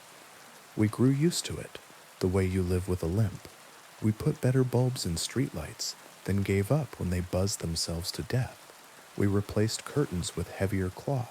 Mothers told babies stories about old moons that lived in picture books with glitter, and toddlers pressed their hands on the foil and whispered like praying. The rest of us pretended not to notice the way calendars made us tired. I work nights. I don't need to say what kind, just enough to keep cash in a jar and lights on in a house that deserved better. The job suits people who don't mind being invisible. Sometimes I think invisibility is the only honest thing we have left. On the 19th anniversary of the last moon, I took the long road home from the edge of town because the short one had a police car, and I am too old to watch anyone explain themselves. It was 2 in the morning. The wind smelled like a change that hadn't decided what to be. The mountain's snowcap glowed a dull, reliable gray. I counted my steps from the turnoff to the footbridge because the boards there have a way of remembering names. 37 steps, 38, 39. At 40, the world brightened, not like dawn. Dawn is patient, a soft hand on the back of your neck. This was the light in an empty theater when the house manager hits the wrong switch. The river took a breath like a surprised animal. My mouth dried. I looked up because everyone looks up, even people who swear they won't. The clouds were thinning, not breaking. Thinning, as if someone had pressed their thumb into the wool and left a shallow bowl. A pale coin showed through. It wasn't much, enough to throw shadows where there hadn't been any, enough to make the footbridge planks admit they were wood and not simply floor, enough to make the hair rise on my arms in a way that remembered being 12. Dogs woke across town, not the sharp alert bark, the low note dogs use when they smell a visitor they recognize and don't like to remember. On the far side of the bridge, the old radiosmith's windows filled with light, although he's been dead 3 winters, and his son never learned tubes. Somewhere a set of wind chimes remembered that it was built to sound like glass, not tin. I wanted to go home. I wanted to call my mother, and I wanted to stand in the street like a fool, and I wanted to walk into the river and let it decide. Instead, I did what people do when they are afraid. They are part of a story. I kept going the way I had planned and tried to make my feet uninterested. The first scream came from the direction of the mill ruins, not a movie scream. The sound someone makes when they see a memory coming toward them with teeth. Then another, behind the church. Then the kind of silence that visits a room where everyone is listening for the same thing at once. I cut through the grocer's lot, and the grocer, who keeps a bat by the freezer for rats, stood with it on his shoulder and didn't seem to know what it was. "Do you see it?" he asked, like we were boys daring each other to climb the water tower. "It's just a moon," I said, and the word just was the lie, and we both heard it. The clouds thinned more. The coin became a face. The face became an eye. The light sharpened. The street glowed in dull stripes, where gravel decided to be individual stones again. The grocer's bat had a small notch near the handle, and I knew suddenly it came from the night last summer when he missed and hit the shelf and pretended he meant to. This is what moonlight does when it's been gone too long. It tells you the truth about surfaces. We didn't talk about what else it tells. On Ash Lane, a boy named Felix had his first kiss against the lip of the old quarry, and he did not know that the person kissing him had carried a knife there for other reasons. In the cemetery, Mrs. Velez counted names in the row where her husband would have one someday, and the light hit a certain letter, and she put her hand over her mouth as if she had interrupted a conversation. At the bend where the road swings past the basswood, someone I will not name pulled a car into the ditch and stayed there, gripping the wheel as if it could make him smaller. And me? I got home to a house I rent from a woman who believes in cash only and saints who like tea. The moonlight reached the stoop and decided the door needed washing. Inside, the light fell on my kitchen table, and everything I'd done there that shouldn't be seen stood up and said its own name. I shut the curtains.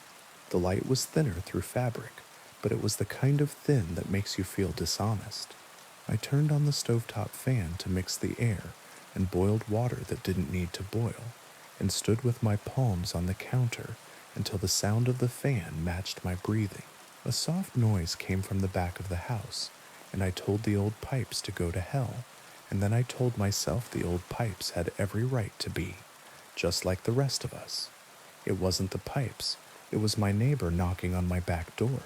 She's a nurse and sleeps when she can, and her hair in a moonlit window makes her look like her mother, which is a complicated kindness. She pressed her forehead to the glass and said, without preamble, "They're calling out the names." "Whose?" I asked, though I knew. "Anyone's. Everyone's. This is Rhett's." She gestured at the sky, then at herself, as if she had forgotten which of us was larger. "You can hear it if you stand in the hall where the stairs used to be. They're saying them like the way the priest reads a list when he's irritated with it. Fast but careful. I went with her because people do. The hallway in her house remembers a second set of stairs the previous owner ripped out to make a long closet, and sometimes if you step exactly where the fourth stair would be, your ankle decides to fold. We stood there shoulder to shoulder and listened to names fall through the ceiling like slow rain. My name was there. So was hers. So was my mother's maiden name, which the town never uses. So was the grocer's dead father. So was a girl none of us had seen since she cut her hair and left before breakfast 13 years ago. We whispered yes when we recognized one, like librarians alone in the stacks. Eventually the list looped, and it was worse hearing it the second time, because then you knew who you were waiting for. The nurse squeezed my hand. "Do you smell it?" "What? Metal?" I did, not like blood, like coins in a new fist. We aren't idiots. We have always known what hides in stories that mention moons and names and lists. It is one thing to know, it is another to live it. There are rules. Every culture that has mouthed this fear has come up with a different apron to put on it, but the body is the same underneath. Do not run. Do not look over your shoulder, but do track with your ears the way a deer tracks wind. If you can, get to iron. If you can't, get to a door frame. The first person you see is not the person you knew. The second one might be. Do not say your name if someone asks. Do not answer a voice that says your name in the tone your mother used when she was tired. If you must cut, cut clean. If you cannot cut, climb. If you cannot climb, curl into yourself and think of water and think of dawn. All of this is good advice. All of it is the kind of advice that deserts you when you need it most. From the street came the sound of someone crossing on four limbs because two didn't seem sufficient. A trash can went over. The lid rolled with comic obedience to physics. A laugh followed, too close to words, not joy, not mockery. Testing. You've heard people make that sound when they've had just enough to drink to think about fighting. The long vowel where they decide. The nurse went to the front room, and I followed. She's the kind of person who stands in doorways and makes a shape the room can use.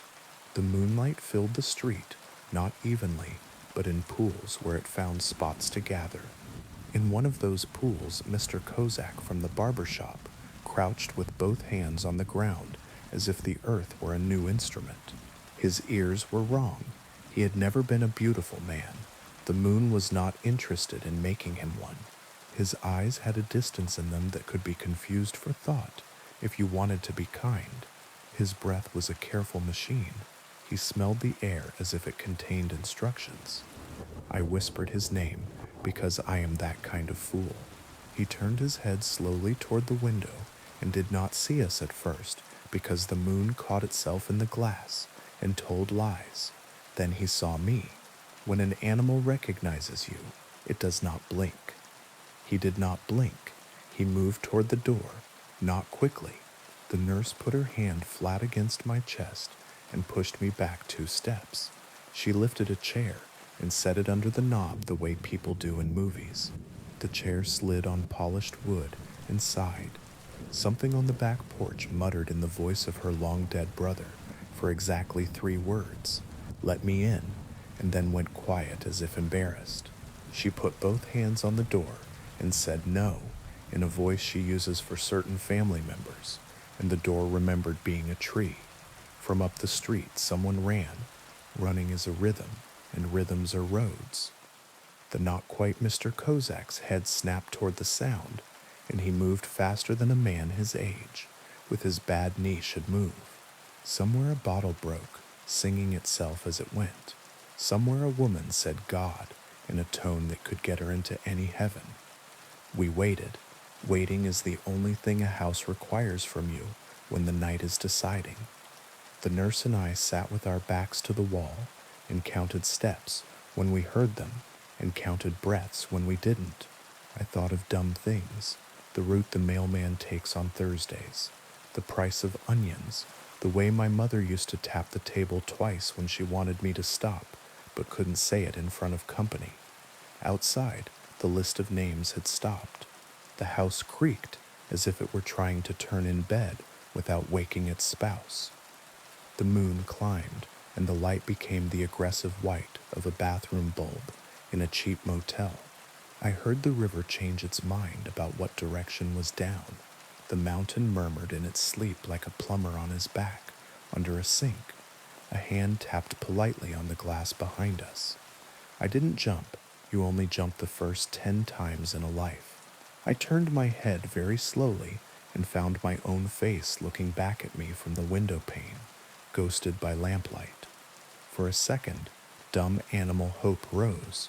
Someone else, the old stories, a warning. Then my reflection breathed in time with me, and I hated it the way you hate someone who looks too much like a stranger when you catch them in the mirror at 2 in the morning. The nurse's phone buzzed in her pocket. She didn't check it. We both knew the battery would show 1%, no matter what it had been a minute ago, and any text we saw would be either a decade late or a few hours early. The first time the moon came back, someone answered a ringing landline and spoke to his mother 2 years dead. He said it was a recording, but couldn't find it again after the night passed.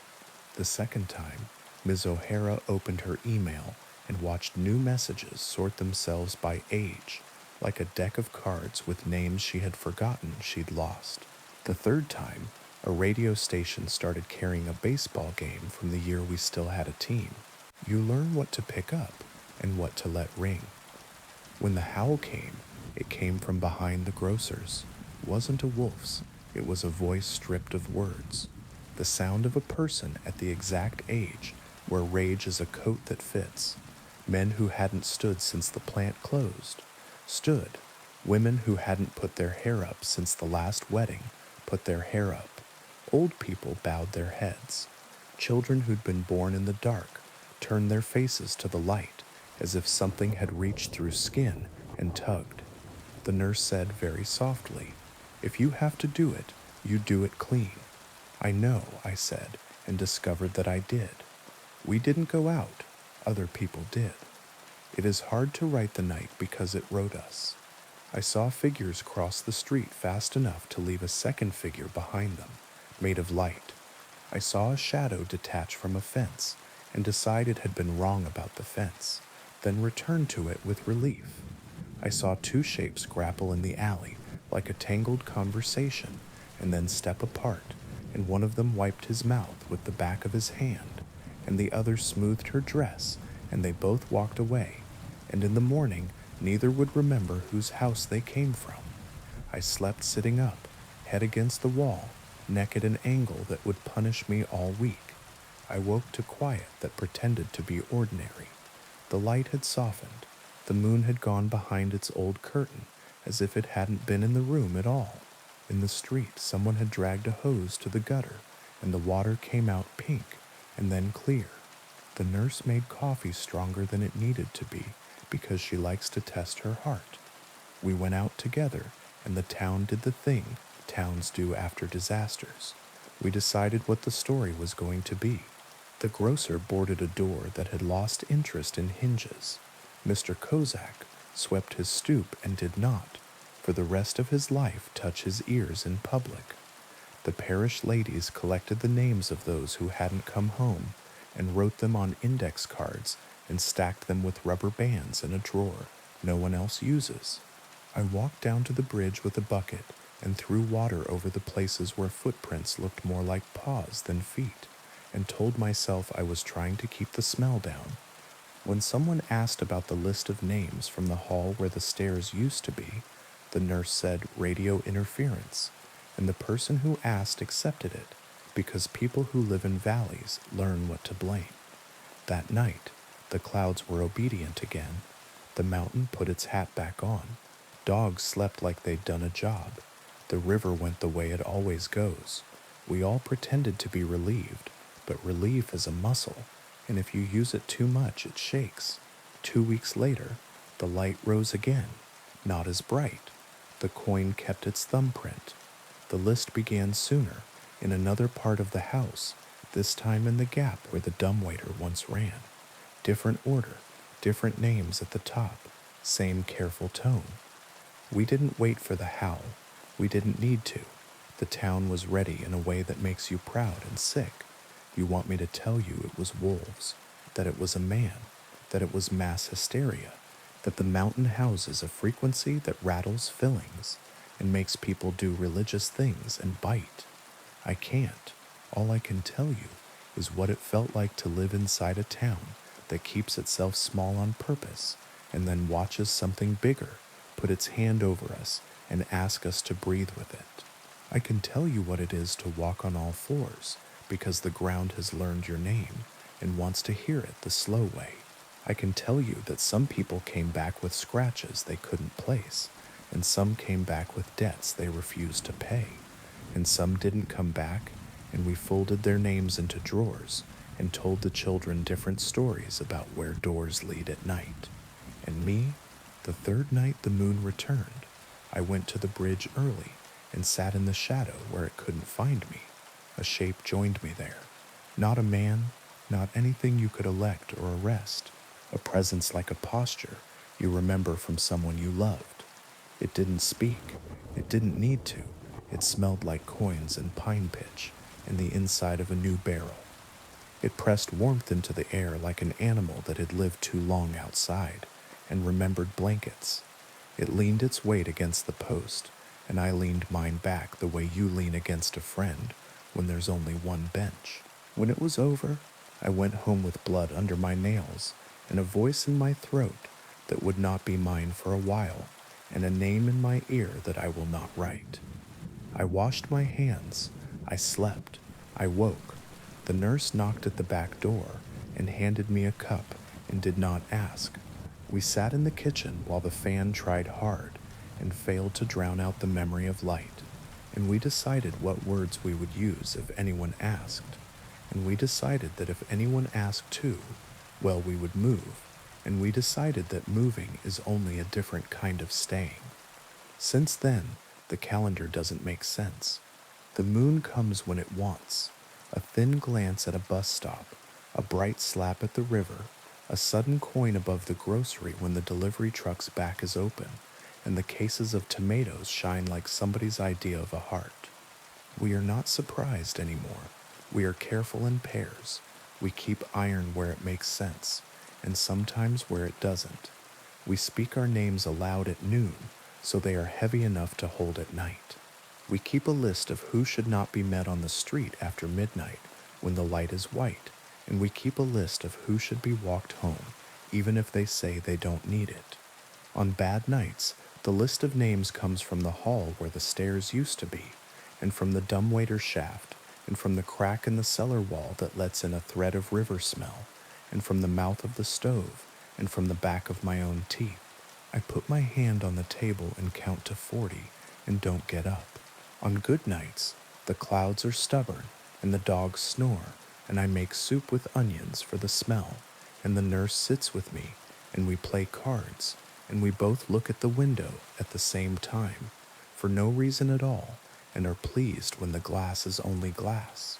Sometimes I go back to the footbridge at 12 and try to remember what it was to be a child in a night with a proper moon, the kind that made raccoons look like thieves, and made my mother say curtains, please, with a smile. I know better now. The moon is not for us. It is not against us. It is a door that opens when it wants, and we, foolish animals, step through because stepping is what we do. There are teeth on both sides. There is also the kind of kindness that doesn't say its name. If you ever come through our valley and ask about the sky, we will shrug and say weather. If you stay a night and hear your name from the hall where the stairs used to be, don't answer. If you must look, look down. If you must run, run like you're late for something ordinary. Milk, bread, the first 10 minutes of a movie. And if the light finds you and puts its hand on the back of your neck and says, breathe, do it. Breathe. Count to 40. Put your palm on a table and tell it you are here and you plan to stay. And the table, which was a tree once and knows about light, will steady you until the coin goes back in its cloud pocket and the world pretends to sleep. We will be here in the morning, buying onions, nodding at the nurse, making small talk. We mean, we will not mention the ears. We will set a bowl outside our doors, just in case. We will do all the things people do in towns that last, stand in doorways, walk each other home, cut clean when we have to, learn not to answer to the wrong tone of our own names. And when the moon decides it has been gone long enough again, we will look up, because we cannot help it, because it's what the body does when someone enters a room without knocking. We will not be ready. We will be as ready as anyone can be. We will hold the door frames and fold our tongues over our teeth and wait for the list to begin. Thank you for listening. If this story kept you company tonight, consider liking the video and subscribing for more myths, legends, and gentle hauntings. Sleep well, and may the trails you choose lead you safely home.